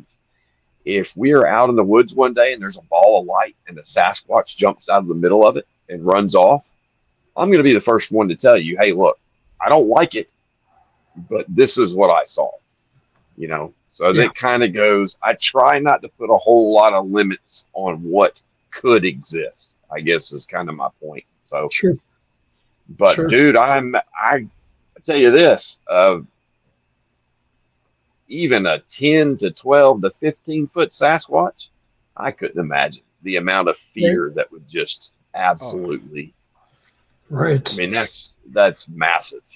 Well, I asked Jeff Meldrum, the footprint cast locomotion specialist. You got this huge collection. Everybody's throwing stuff at you. What do you have that you consider the longest print or cast in your collection. And 3 years ago, or in 2018 and 2020, I got the same answer, and that was 19 inches. That's his. So it's not 26 inches. It's not 37 inches, but that doesn't mean that he's got every footprint cast out there. So it's at least 19, and that translates pretty close to damn near 10 feet. So It's a big old boy now. yeah. I wouldn't discount somebody seeing a 10-footer or a 12-footer. Yeah. And especially if they saw it and they had a reference, a tree limb or something Right. that they went back and measured and stuff, I'm not going to discount them. Right. It's just that with my experience and what I'm looking at when I talk to other people and we listen to different reports and stuff like that, it just seems the average is 6 to 8 foot, somewhere in that range. And I do believe, I forgot, what was that term? The closer you get to the equator, things get smaller. I do believe that the Florida skunk ape and probably going into Georgia and Alabama and stuff like that, Louisiana, I think it is smaller. But I think that's due to environment. I mean, Sure. you can't be this overweight, carrying a lot of body fat type thing in this heat. You just couldn't. It would be unbearable. So I think they're thinner and smaller and Sure. stuff like that. So, Yep. but there are people here in Florida that said they see them 10 feet, 12 feet. And like I said, there's one character that, claims 20, 25 feet. You know what I mean? So couldn't even, I would find 10 feet very difficult to casually accept. So pre-internet, it seemed to be 7, 8 feet average. Yeah. So that falls right in your 6 to 8. Yeah. Yeah, because if you put in perspective, anybody that wants to visualize 10 feet, that is a basketball hoop. Yeah. At a high school or college or wherever. Yep. That's a basketball hoop. That's really tall. Well, the fellow that I'll be working with up in Minnesota, that was the height of the first one he said he saw. And he's been up there 13 years, and he apparently has seen over 20 of them. He did share a few photographs with me. Really? They were mainly partial shots, but he's also got footprints. And I'm welcome to record all I want, and we'll see what happens. And I'll be glad to talk with you more about it if you're interested. And he would actually be interested. I'm sure he'd even be interested in coming on your show because he's had experience. We would definitely. Yes, sir. He's had experience. Let's make that happen. Oh yeah, we can keep that between us, Dan, in case people are watching. We get first dibs. Okay. Man, that's pretty amazing. So how are these pictures? You said they're partial. He's got one that you'd swear Patty turned around, and it's got the right down the line of the back, just like she's got. Man. Let's just put it this way. I'm supposed to be a biologist. I've got and I'm also a biological illustrator. So I'm very concerned about trisepratio and bisepratio and elongated limbs and digits and thinner pads on the base of the thumb that we have that they supposedly don't. And then obviously the mid-tarsal break or longitudinal and medial arches maybe instead, because that's more hominid than pungent. So there's just a wide range of stuff that I just love doing, but I want accuracy. And so far from what I've seen on my friend up in Minnesota, the accuracy is, it screams. Plus there's already a book written on the place. There's some. What's the name of the book? I can't remember. Give it to you. I have it, but I haven't read it yet. I've got a big library, and you'll get that information in the near future. The author is Michael Quast, and he has written a number of others as well. Interestingly enough, though, some of the things there seems to be some communication going on, and I'll give you one interesting story that I thought was really telltale. When my friend and his wife were on a trip and they're musicians. They're gone extensively. They come back. In the back of the house, there's a circle of glass missing from their window, as though a head was pushed through, which with the nature of glass, you'd think shattering and all that, but it's a circular hole in the back. Now, what I thought was telltale interesting was all the shattered glass was picked up and gently, neatly put in a pile right down at the base of that. So, and I don't, and the reason that sets me off as being important is because one of the gals that I didn't talk about, she was dying of ovarian cancer. I worked with her also at the same time I worked with the people in Tennessee, and she also had a 17-inch print mail and a 14 and a 12 and a 7-inch series of individuals. She sang a signature whistle, and then we recorded it. It would sing the whistle back. Worked with her in her situation for like 2.5 years before she passed away. But what was interesting was toward the end, she was starting to offer gifts of food donations of whatever scraps, and the raccoons would come and wreck it all. And then the Sasquatches would come in and just gently stack it nicely. So she would look out there and see the other raccoons had been here. It was just wrecked all over. Then she'd look out there a little bit after dark and hear all the stacks.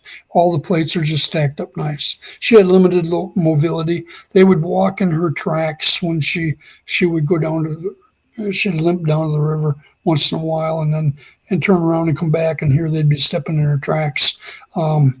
She first found out about them because she would go get groceries, open her car door, come back, and the groceries would be gone. So somebody took her groceries, and she's like, there's nobody here to do that. What's going on?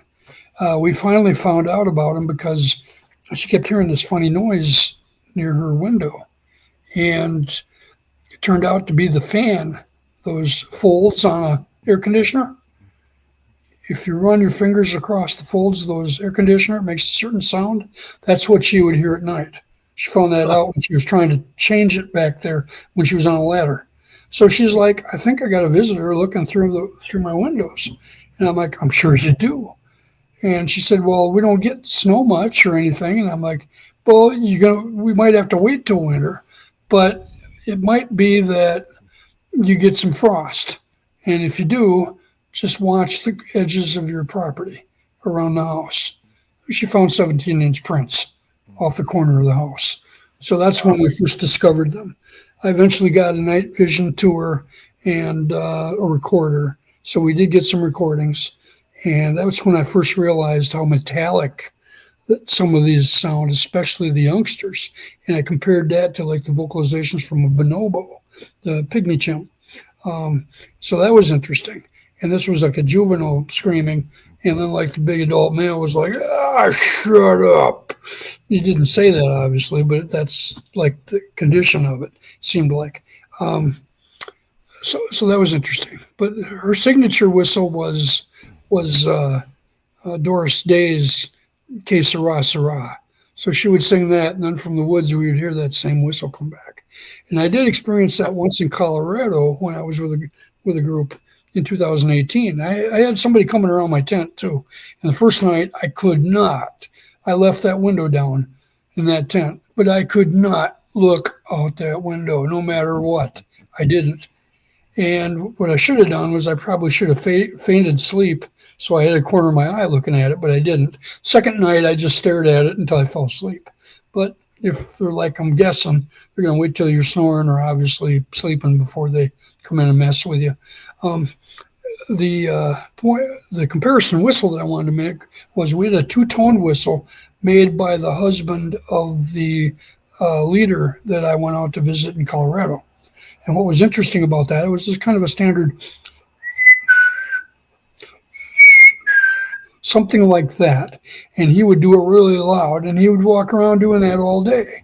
Well, when everybody went to bed and it was 1 or 2 o'clock in the morning, I'm sitting there listening, and all of a sudden from the woods kind of like a replica copy of that. Hmm. It was interesting.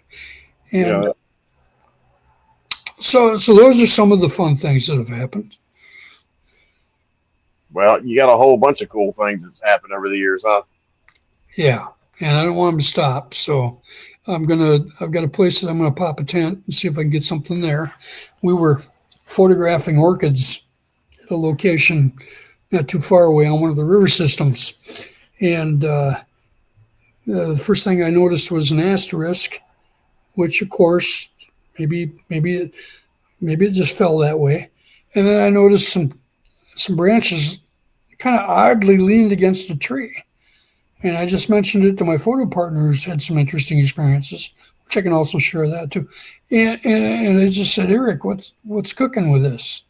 And he's like, I don't think there's anything to it. So we photograph these little rare tiny orchids. We leave. He's all excited about it because he thinks the next day they're going to come right back up. So he goes over and photographs. No problem. Doesn't hear anything. Comes back. And he's telling me, I'm so excited, I'm going back again. So he goes back on the third day. And here, where we had laid down to photograph these orchids, there were like structures put up over where we laid down and indented the grass. Huh. Not big structures, but branches that had been picked up, brought over, and leaned against one another. And I photographed it. And so I thought, this may have a chance to actually have activity. And since that time, he's been there. I haven't been real mobile because I ended up with bursitis, so I've got limit. I'm getting better, and I'm starting to walk without a limp now. And as I drop weight, I'll be more mobile. But when he Let went me back, know how you do that. Let me know how sure. you do that. What's Lose that? weight. Let Dropping me know how weight? you do that. Lose weight. Yeah, calories. I was doing really well up until about a year and a half ago, and then all of a sudden I just exploded. Went the wrong I was way. doing really good until it was lunchtime. Yeah, I've certainly been there. So anyway, we've got a 5-inch sapling that has been snapped over there, and it sounds like horses running through the forest, and more structures in addition to some unusual, I wouldn't say unusual, but some interesting paths that seem a little bit wider than what I would anticipate. Then it's not a deer trail. It's a flat-footed something. So it's either bear or I'm hoping it's something else. So that's interesting. I had mentioned that Eric had experiences over there at the nature center where we had the cougar kill. We had a couple interesting things happen. One, I had an animal that passed away and I threw it in a knapsack and I just tossed it down the hill just because it stunk really bad. And I thought I'm going to let it dry out. Then maybe we can harvest it and use the carcass for some skeletal mount or something. It was a mammal. And I thought, okay, so no problem. Well, one day Eric is walking the trail, just to walk the trail and enjoy nature. And something in a clump of brush throws this backpack out onto the path. So that would be a person, right? But then he hears this thing explode out of the brush and run down the trail. And so now he's like, what the hell is that? So he's like running over there to see. And by the time he gets around the corner, nothing there. And here's that backpack from that week. Somewhere that summer, he had brought in a sensitivity group so that they can use their eyes and their ears and their smells and their touch on different natural subjects, whether bird feathers or squirrel hair or bird eggs or something smelly like flowers or whatever. And he said, I took a live mouse and had it in a little container and I put it up underneath some tree roots. Then I left the area knowing I was coming back in 2 hours with all these people, and then we would go through this particular exercise. So he goes up and he gathers up the students and he comes back and he lines them all up. Then he does this thing. And then he goes over to reach for the mouse underneath the roots. It's gone. The container with the mouse in it is gone. What's up with that? So he continues the program, puts everything away, goes back, and he's like, what happened? Where did this go? And so he looked all over for it, like 2, 3, 4, 5 days. After a while, you forget it. Like, I have no idea if a dog came by and grabbed that or what. And there one day he was walking that trail and he happens to notice the plastic, and the plastic was put right up underneath the tree again. So that was suspicious for us. I've heard stories where people put out jars of peanut butter with the lid on it, Yeah, and the jar disappears, and yeah. then you come back and the jar's there, empty, but with the lid's on it. Our friend from Minnesota does that, and it's over the years it's accumulated into hundreds of jars. And Really? what they're doing is they're putting these jar lids in large areas. He's also got like dominoes or trinkets or game boards or things like that out there to exchange with them. And things get moved around. So exactly what's going on, I don't know. But like I said, if he comes on, he'll tell you, and he'll tell you what he thinks, and he'll tell you what he claims is experienced. So it's pretty amazing. Um, I was also going to mention I've got two reports where this is interesting. And one was a friend of mine. She said, I was on my porch and all of a sudden I got hit by a mouse. And then I got hit by another mouse that was dead. And I got hit by another mouse and it was alive. So I got hit by 3 mice. She said, is that your friends? And where she's at, I wouldn't be surprised. But that was an interesting one. Yeah, I'd say so. And what a weird thing to have happen to get Not hit one, with mice. not one, 3. Now, did she get hit by 3 mice like on the same night? Yeah, boom, So it was just one after the boom, other. boom. Yes, That's so weird. yes. Huh. So, and do I believe her? Absolutely. Does she have an attraction or a magnet toward these things? I wonder because she was one of the first people locally that came up to me and said, you're never going to believe me, but when I was 18, I was at this particular location and I just felt like walking up this hill and there was a large hair covered man standing behind a tree looking at me. And she said, I know you're not going to believe me, but my friend told me you were into this, and so I thought I'd tell you. So she's had 2 really good reports. And Huh. I had another student from that same location who was going to go fishing with his group, but he stayed behind. The group went down to the lake to go fishing. He's still fumbling around, putting his socks on and that type of thing, and happens to look up, and here he sees a dark brown, or maybe it's just a brown hair-covered figure going up the hill and disappearing into the vegetation. Had he not looked up so many seconds before, had he not looked up when he looked up, he would have never got that view. So I've got 2 reports from that location. And also one of my classmates 3 years younger when I was in college, he called me up one day and he goes, Danny, you ain't going to believe me, but I was coming back from milking cattle, walking up the hill to the house. And I said, okay, what's up? And he said, well, I got followed. It was at the fence line, and I saw him out of the. I could only look at him once. And he said it was big, and I just ran up to the house. Well, I talked to his dad later, just to verify, and again I said, well, do you remember that time your son came home a little nervous? And he looked at me and he goes, you mean when he saw the Sasquatch? And I go, yeah, that time. And he said, okay. Yeah, I remember. I've never seen him like that before or after. He was white as a sheet. And I said, knowing what he did, I said, what did he do then? And he goes, he walked over to the deer rifle rack, pulled out one of the bigger rifles, loaded it all up, and then he headed for his room. And he said, well, as you can imagine, any father is going to be extremely concerned when their son does that. So all I could do was say, Kerry, are you okay? He goes, yeah, I'm all right. I'm just going to go in my room, but I ain't coming out for a day. And he locked the door, stayed in his room with his high-powered rifle for the next 24 hours, came back out, unloaded the gun, put it away, and he's had nightmares, but he's doing fine. So Wow. So that really scared the. yeah, and that particular valley where that lines up as a corridor that leads right to that lake where I got the other two claims. And I've had a personal experience myself. We've had trees pushed down there, which may or may not have been natural fall. I didn't see. But what I had experienced, I was followed.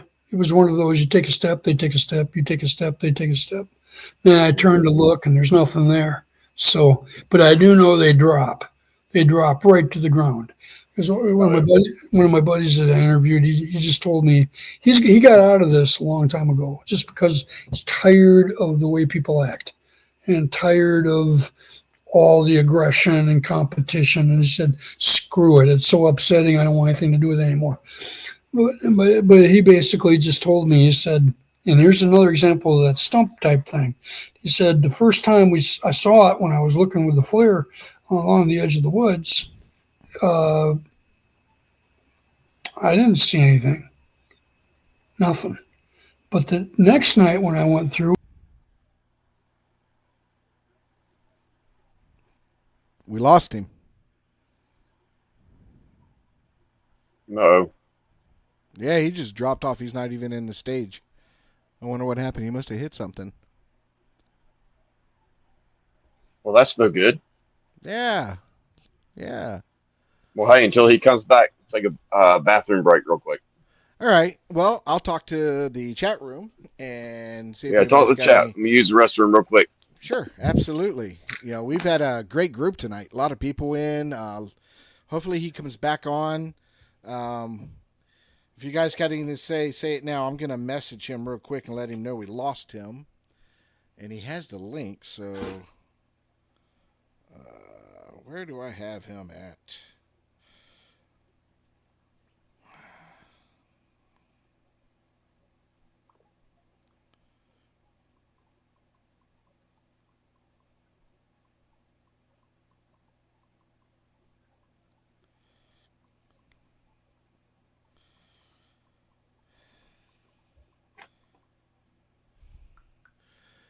Wonder if he's got a data plan, huh, guys?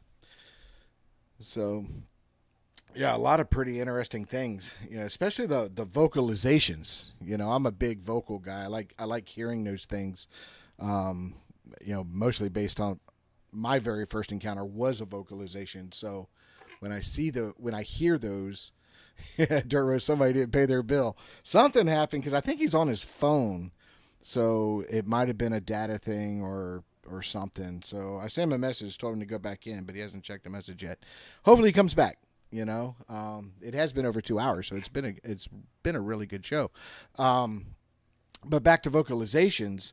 You know, I've told this before when I was out at the property with Johnny up there in Georgia. Me and one of his guys named Hank, and we were just sitting there at the campsite where everybody else was in the woods. We knew they were broken off into a couple groups and they were in the woods.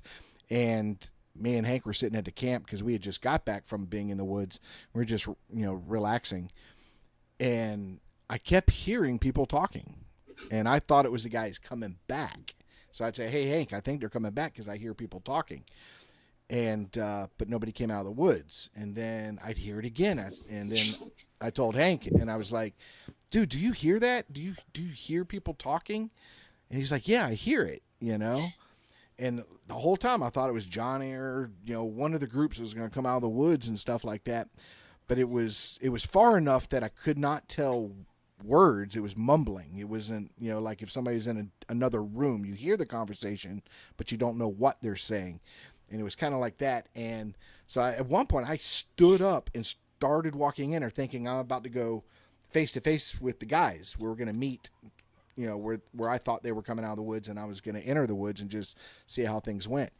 And I walked over there and there was nobody there. So I went back and sat down, and me and Hank continued to hear it. And then, gosh, it had to have been 200 yards down in a different direction is when Johnny and all them started coming out of the woods. So that told me right there it wasn't those guys. So, vocalizations they're a strange thing, and it's definitely a language because whatever it was a conversation, it was, but they were the same tone, like somebody talking to themselves and stuff like that. All right, LaVon saying good night. It looks like she's going to go ahead and drop out. Okay, he responded now. I told him, I said, we lost you, come back in. And he said, yep. So I don't know. Yep, yeah, I lost you, or yep, I'm coming back in. So we'll give him a minute and see if he does come back in. But so I'm a big fan of vocalizations. That's why I do audio. I'm just not a big fan of audio. I hate going through it. I can't. I don't know how you do it, Johnny. I mean, I just Well, I've audio. got we left the last time we just got back from the field last week, and like I talked about before, I got one of those dash cameras, and it's a 4 camera feed, and so I've got like 8 hours worth of 4 cameras to go through. So it can get very tedious. Dan, you're Yeah, back, man. I am sorry about the delay. That was the Oh, first time. yeah. All of a sudden, that's you all were right. gone. You weren't even in the stage. I mean, you were just gone. So I can't touch anything. Things are touchy, I guess. Well, I cheated. I took it. I took that as a bathroom break. So Good. That's good always timing. it's always good to feel like a human being. Yeah. uh, Anyway, yeah, he went to the bathroom and you were gone, and I just started having a conversation with the chat room and just Sure. trying Well, to talk. is there any questions from the chat room that that is being applied to you guys or me or things in general? I wonder. Yeah, we can go to that part of the show. Is there anybody out there got any questions for anybody? Just throw it out there, and I'll put it on the screen, and somebody will answer it. So if y'all got anything, I'm just but glad I found my way back. but I was, yeah. we were talking about vocalizations, and I brought up a vocalization that I had up Oh, in cool. Georgia when I went to visit Johnny, and the same thing. I can't really say it was chatter, samurai chatter, but it was definitely mumbling, definitely deep voices, men. It was men voices, it wasn't anything feminine about it, Sure. and it was a conversation. It was like two people talking, and deep, a man's voice type thing, but I couldn't make out what they were saying. And I thought it was the guys in the woods coming out, and it ended up not being that whatsoever. But me and one of Johnny's teammates, Hank, we both heard it. It was obvious that there was something talking, but just one of those weird events, and Yeah. I can't explain it. And Have you Well, guys the heard? range. Go The ahead. what you were talking about, the owls, about hearing the unusual owl that was head height or whatever. That was one of back when all this first started happening on my property. I had pretty much reached the point to where I pretty much knew it was them, but I hadn't had my sighting yet. And I used to work evenings, and I had always heard that they mimic owls or mimic other birds. Right. And for this one week, I would get off. I worked second shift, so I get home around in between about 10:30 and 11:30, and I park at the front of my property. I get out, I walk to my front gate, and I walk through my front yard, and that's how I get in. Well, for this one week, I get home and I park and I get out, and right before I get to the gate, there would be an owl. And it first started out pretty far back, like maybe about, I don't know, 40 feet or so. And it did not sound very high up at all. But I'm not an owl expert. I don't know what kind of owl it was, but it would make an owl sound. And I'd be like, huh, that's interesting. And I don't know how many times it did that, maybe 2 or 3 more times. But each time it would happen, I'd get home, I'd get out of my vehicle, I'd head to the fence. And right before I get there would be that owl. And every time it seemed like it was closer and closer. Well, the last time this happened, I got out of my vehicle, and right before I hit the gate, man, it was close. It was like, I don't know, it sounded like the thing was 10, 15 feet inside the wood line, and it was head high. Like it was not way up in a tree. and it was just one owl, and it was so close it actually scared me. It's like a whoop, that feeling like, whoa, this isn't. So Yeah. all I did was go, and it's funny how much better I felt when I just opened my gate and I turned around and I shut the gate. Now all of a sudden I'm, it's like a kid being under the covers.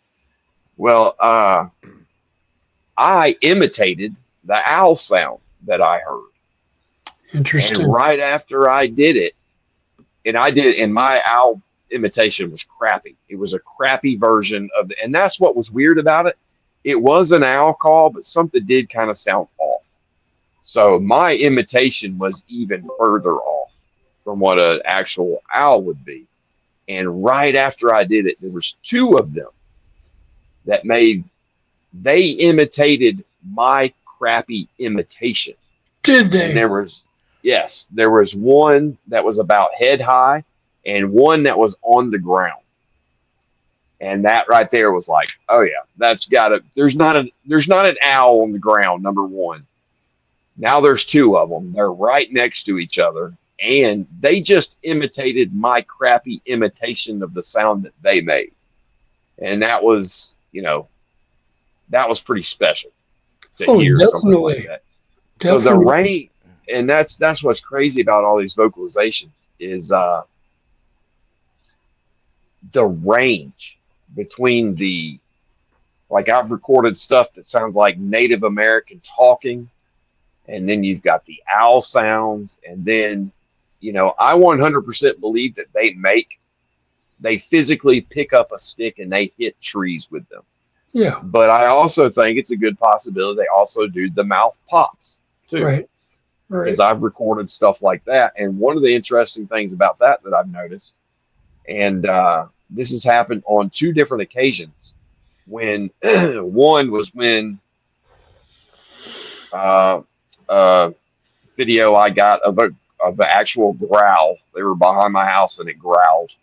Another time was at our main research area, but it's this popping noise, this like mouth pop noise that they make that we aren't hearing in person, but the audio's picking it up, which is I found to be extremely interesting.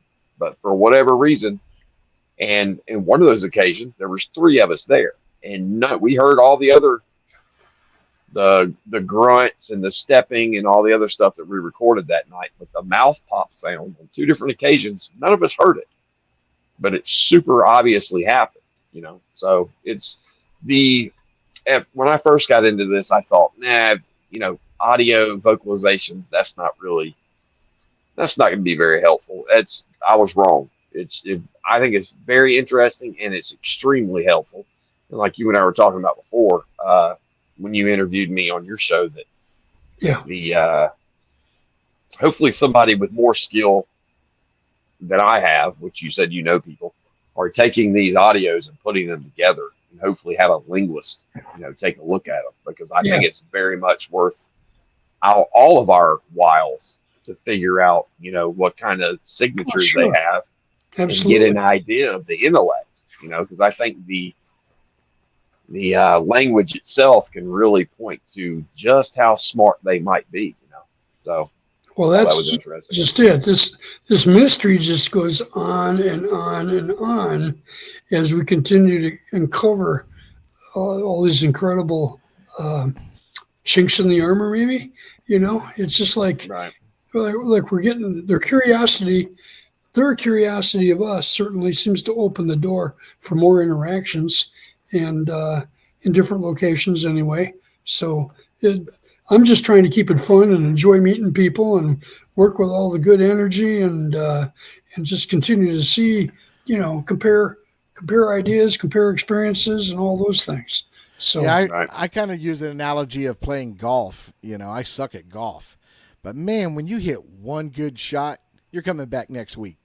yeah, And that's Yeah. how it is when I'm out there. I'll go, a long period of time where I spend a lot of time in the woods. I get nothing. right. But then all of a sudden, one day you got something, and it just brings you right back out there because that rabbit hole just gets bigger and deeper, and you just keep going. And it's like golf. It just It's crazy. Till Yeah. you through. Yep. Johnny, did I share that Minnesota owl call with you when we talked on the show? I don't. No, I don't remember if you. I don't think you showed me any actual audio, but I have the memory of a kitchen table, so that's not wouldn't Well, be that's abnormal. okay. That's pretty domestic sitting next to mine. So yeah, I get you. Uh, Yeah. I got invited up to go with a bunch of the Minnesota researchers, Abe Del Ria's crew, and I unfortunately I ended up getting a little bit dehydrated, so I wasn't able to make a complete walk around the lake. So I thought I'm just gonna stay in my truck and just listen to wildlife sounds. And being I'm the only one in camp, maybe I'll hear them come through camp. So I'm just thinking that's what I'll do. And so I'm laying in the back of my pickup truck, just sucking down Gatorades.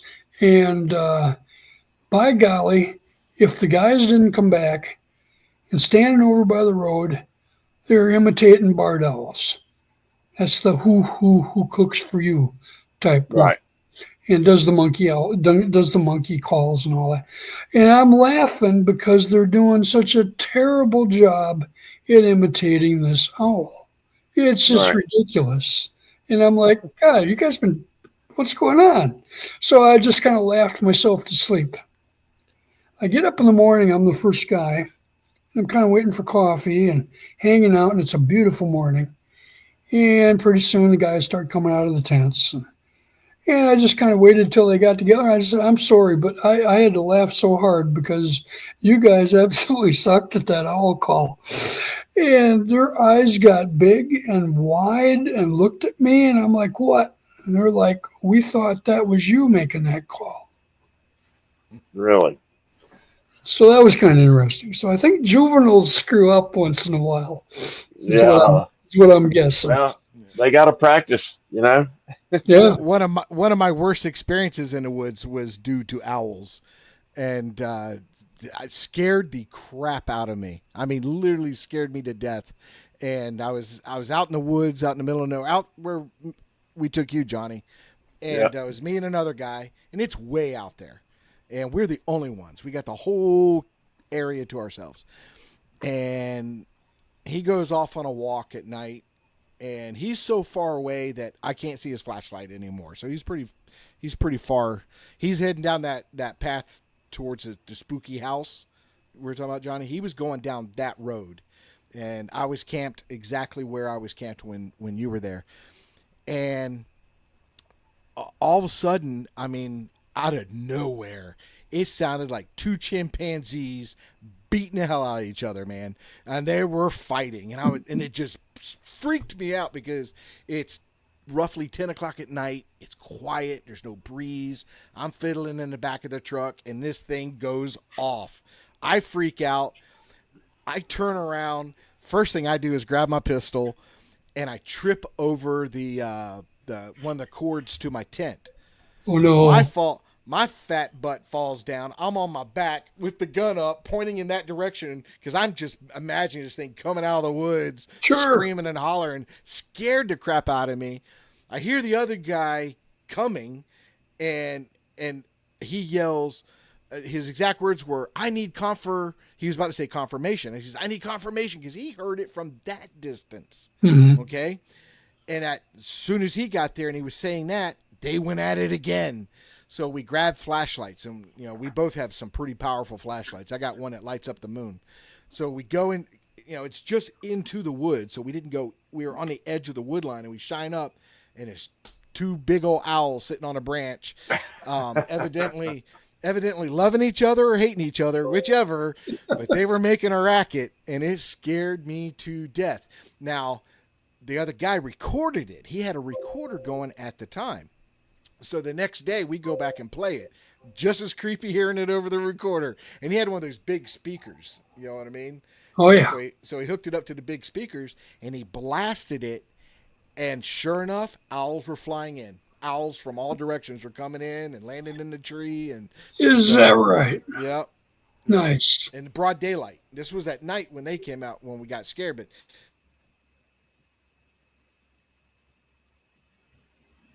And he's frozen. You did. Yeah, He did freeze. So the next night he wants to call blast, and I'm like, no. You know what I mean? Because it definitely scared me. I'm one that if you go in the woods, if I get spooked, I'm going to tell you I got spooked. I don't hide my emotion. I was like, no, I don't feel comfortable. You know what I mean? Well, yeah. And that definitely did me in. Barred owls are my enemy, arch enemy. So, Wow. It's I came back from town one night at 2 o'clock in the morning. Well, probably left at 2 o'clock. So it's probably 3 o'clock in the morning. And I'm heading to the house, and it's winter. It's probably February, and so it's crunch, crunch, crunch on the snow. And all of a sudden, this thing flies by, huge wingspan. It's 5 feet long. I'm sitting there, what in the hell am I looking at? Because it's as long as the wings are wide. And of course, I know it's an owl because it's silent.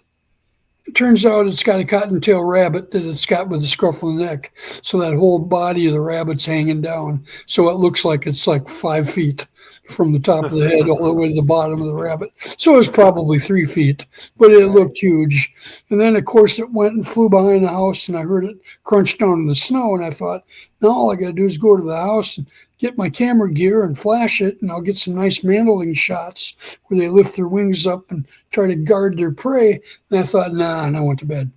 So, when I think about Sasquatch and his size and just the muscle mass and the damage that an animal of that size can do to a human, I was in the Philippines when I was in the military, and I was going through a school called JES School, which is Jungle Environmental Survival Training. So we go up into these mountains up in the Philippines, and these monkeys came into the camp, and they must have been used to different classes that went through this, so they were used to it and everything.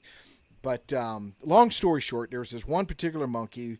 One of the guys, because it's a great story, we just ain't got time for it, but he did something stupid, and it upset this monkey. So that night, we're all in our tents, and Johnny know what I'm talking about. Well, we have these battle lanterns. They're yellow and they're square, and but they're battle lanterns. We have them on ships and stuff like that. And so we're all in these small little tents, and we hear this screaming, just this help, help, help, and just screaming. So we run over, and the guy's name is Matulowitz, because we nicknamed him My Two Lips. And so we run over there. He's in his sleeping bag, zipped up where it's only his face exposed. Uh-oh. On top of him. I think I froze there. But you froze up for a second. So we run over there, and there's 20 monkeys on top of him, just boom, boom, just beating the crap out of him. They beat him so bad, we had to medevac him out. You know what I mean? These were monkeys. Lord. Now, the big monkey that he upset, he had a nickname, and I won't go into why we nicknamed him this, but he was big. He was sitting on his butt. He was probably 2.5 feet tall. All the other ones were half his size. So he was definitely the alpha. And, dude, they beat the crap out of him. And they're just small monkeys. And I'm thinking, man, if I'm in the woods and I come across Sasquatch, he's going to beat the crap out of me. He's going to rip my arms off and beat me with my own arms. Well, you've got to, when I first started doing this and going in the woods by myself, and then like completely quit using a flashlight, like before probably the first 3 years, I was petrified, but I still did it until I just reached this point where I realized that, number one,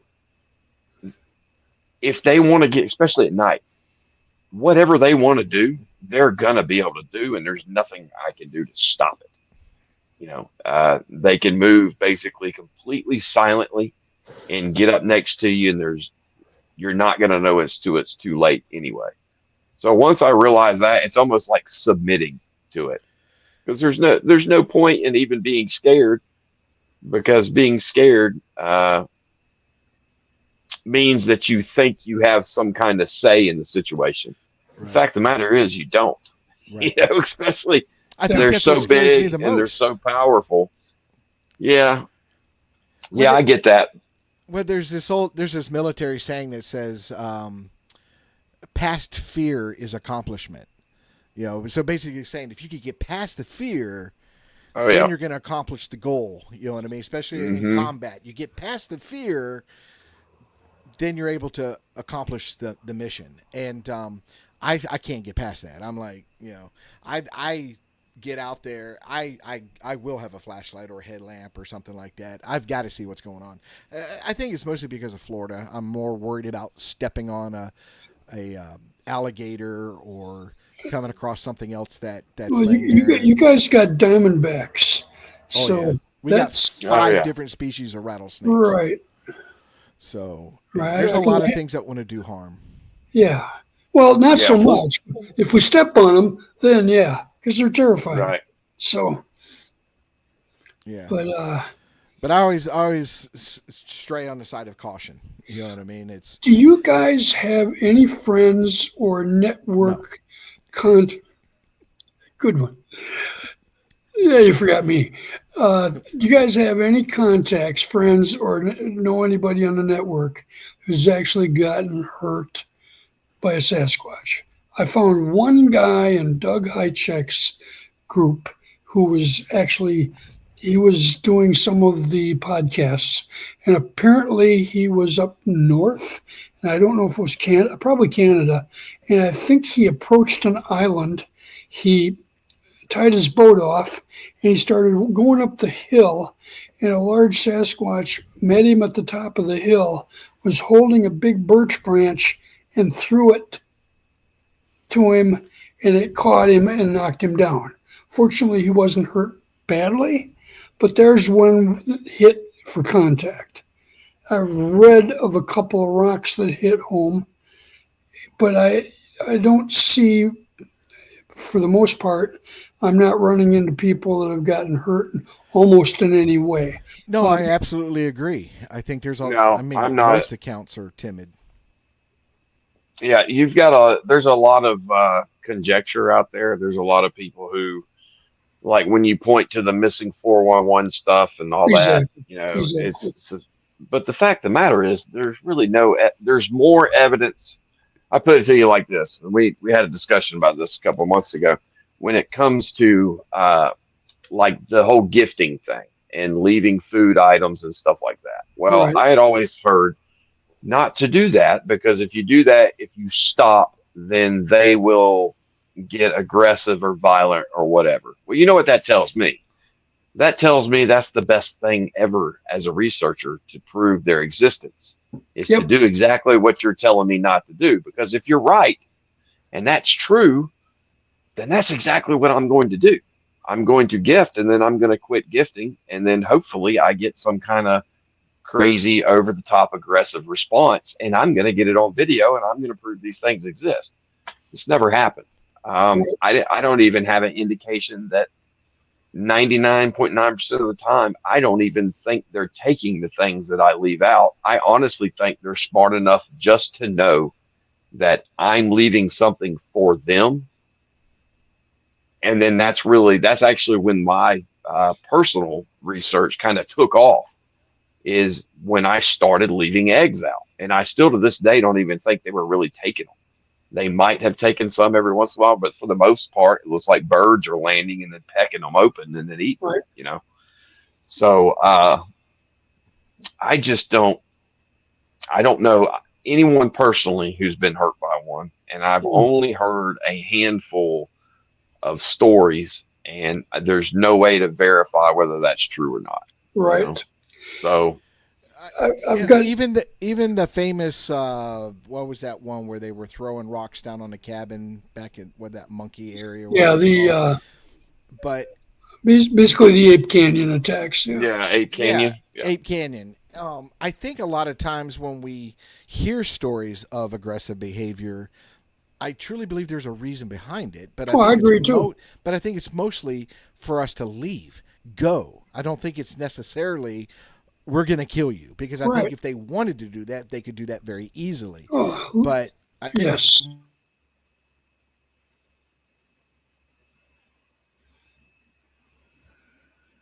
All right, it's locked up again. We did. He's back.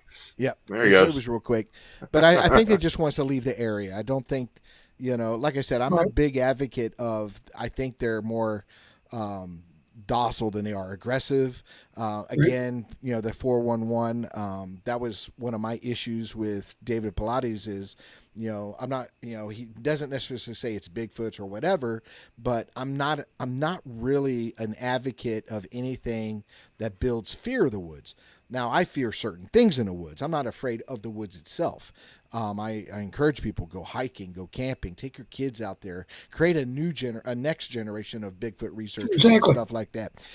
So I don't want to create, any kind of fear. So I kind of stay away from stuff that does that. But I'm big on them being passive. But I also don't gift, and I also don't do things that creates a relationship with them. I don't want a relationship with them. I just want some video footage. That's all. Right. Well, there was a man named Dallas Gilbert who apparently was agitated when he got picked up and it hurt him, and he was dropped after he shot. And I don't have a lot of details on it. Some people knew the man, and he lived after that. But that's really the only modern one that I know of. Supposedly, I know that story. Supposedly, it was him and his partner, and I believe at the time they were setting out audio recorders. And I guess back then, it was so long ago, I think they were strung together, and there was wire he was actually having to cover up. I think you're right. With leaves or whatever, something like that, if I remember correctly.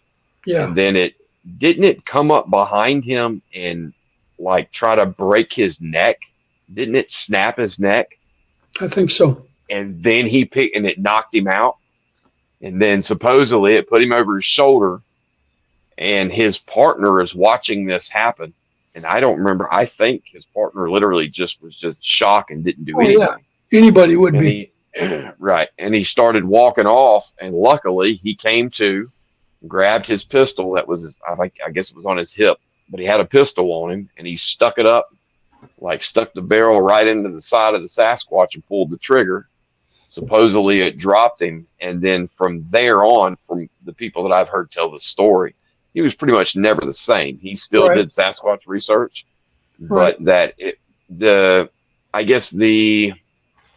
one of the things that made them believe that it was true was how much he changed from that point. He was a rational, reasonable researcher that relied on evidence. And after he told that story, pretty much everything in the woods was a Sasquatch after that. Sure. And it really messed him up mentally. That's just how, I don't know the man. Right. Don't know anybody who personally knows. I don't know them personally, but I have heard the story told several times. And I could only imagine the fact if that happened to me, I'd never go back. Especially with children, I'd probably never go back out again. Right. So there'd be a yard sale with cheap prices on some thermals and some audio. Oh yeah, for sure. I'm done. You buy all my gear for $100. That's it, man. I'm out, and I'll sell the car with it. If you ain't got a car to take it with you, I'll give you the car too. Well, it's just interesting because with my network, which is pretty big, and with all the people you guys have come into contact, and now with all the podcasting and all the communication we do have, it's just interesting that we have so few that have claimed injury. And yet there's so much fear and terror by so many people, which I find. Well, because you got people out there that do the fear, that fear sells. So they go the fear route. You know what I mean? Right. They're not; those people are not being truthful. No. They're just trying to sell the fear because fear sells. Exactly. So you make a good point. The fear that I experience or have experienced all comes from the unknown. It from me having no idea what I'm dealing with. I don't know what they're capable of. from just not having enough experience in general, and that could go with anything. Sure. But Sure. I agree. There's not enough evidence or even enough witnesses out there to claim. And the rebuttal that I hear all the time for that is, well, if it does happen, you're not going to hear about it because it gets covered up. Yeah, that's just not good enough for me. You can't. I don't know. It just doesn't work for me. Yeah. Well, all I know is that the bulk of the people that I know are just doing fine, Right. despite some of the run-ins they've had. There's been face-to-faces. There's been people being touched or pushed or had their hair pulled when they were inside the Right. tent. There have been people that are turning around in their vehicle, and right there he is, eye to eye with you on the other side of the glass. I kind of want that, but I kind of don't. So Yeah. That's a little close. that's a little. I mean, millimeters are a little too close. Yeah, Yeah. Yeah. Yeah. that Yeah, hot. I want Sasquatch to respect my space, Yes. but Yes. let me take a film. Just some. I joke about it all the time, and I say, Sasquatch is a very selfish creature because he's out there roaming around. He has nothing better to do, but he won't give me 10 seconds. Yeah. That's all I want is 10 seconds. Yeah. I've got a beautiful story for you. One of the first ones that or first reports that I took when I was in the BFRO. And this is a gal that was with her little son, about a year old. And they were traveling from Minneapolis and heading over across UP, Michigan, and had to drop down into lower part of Michigan. So they drove from Minneapolis, and about midnight, they pulled off, and she's got one of those little side roads connected to the highway that you can put your car in, kind of a picnic table and that type of thing. So she pulls off, and she's got I can't pronounce it right, and I apologize, but it's something along the lines of a VOLVE or type of station wagon, and Volvo. there you go. And Volvo. Okay. yeah, and so she gave me the dimensions on it, etc. Now, what had happened was she's sleeping behind the wheel, and she's got the little baby, about a year old, in the carrier.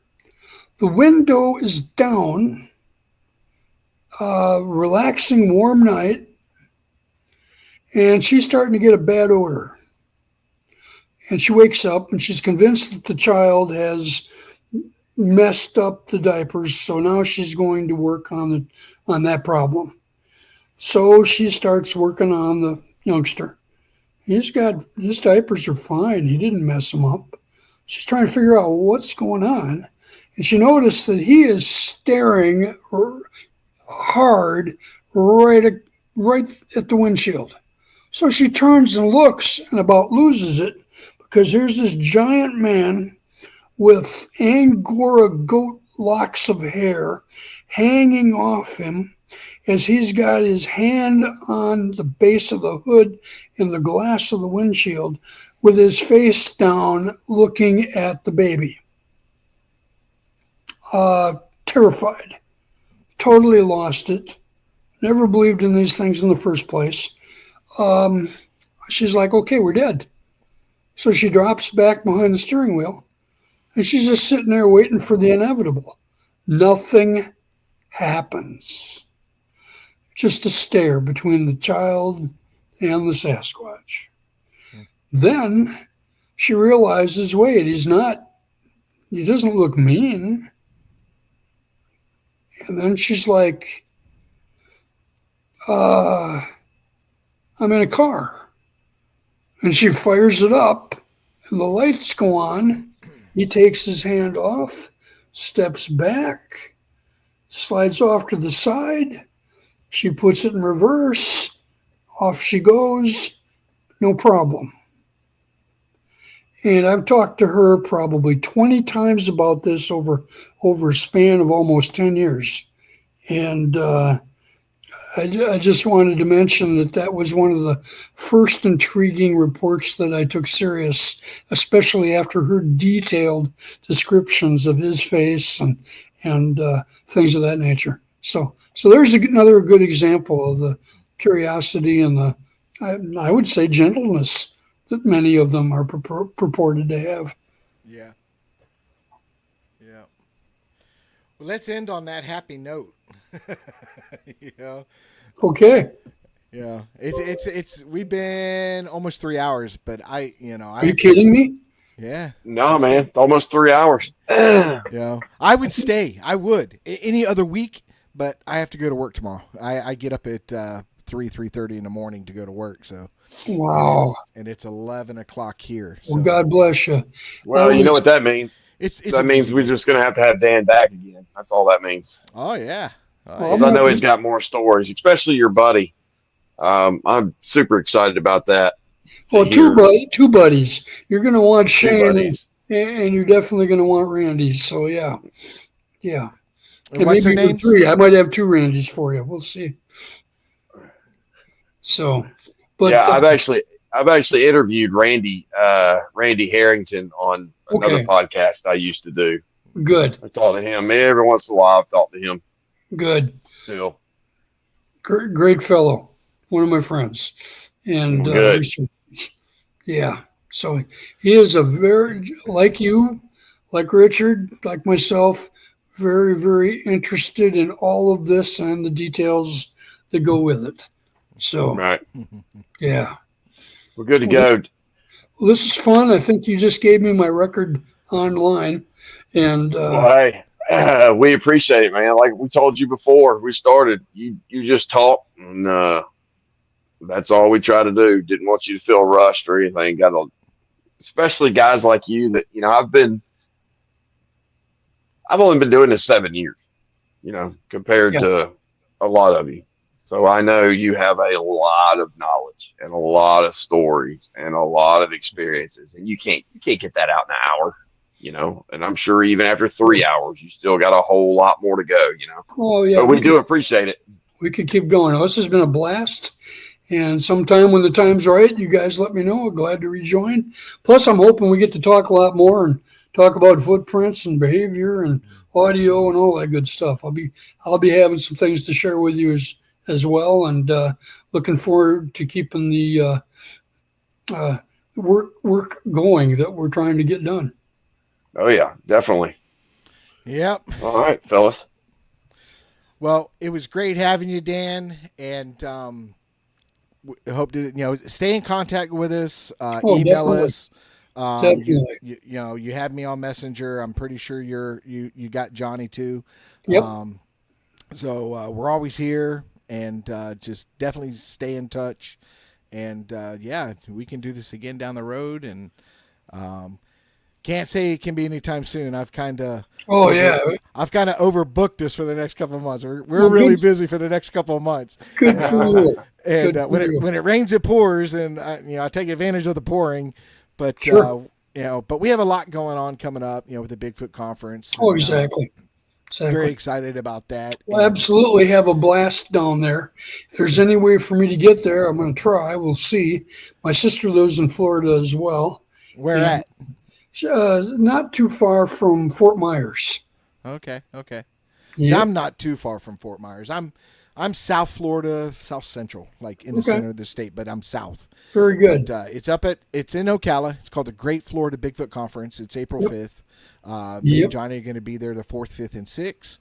And we look forward to seeing our subscribers and making new friends and meeting old friends. It's just going to be an exciting time. We're going to do some live stuff there and just have a great time. It's going to be a lot of fun. It's like-minded people, and I look forward to it. And I even look more forward to this year because Johnny's going to be there and gets people probably a very rare opportunity that if they're a subscriber to have me and Johnny together. You know what I mean? And talk to us both. So, yeah, it's funny. I live in Georgia and do 99.9% of my research here, but most of the researchers I know are actually from Florida. It's funny how that works. Yeah. Well, I love all right, gentlemen. I love both states, and this has been just a blast and total honor to work with you. And again, very appreciative. Thank you. All right, thank you, Dan. Richard, you have a good one, buddy. You too, man. You guys take care, and God bless everybody. And thank you, chat room, for being a part of this. We absolutely love you guys. All right. Y'all have a good one. See you. Yep. You too.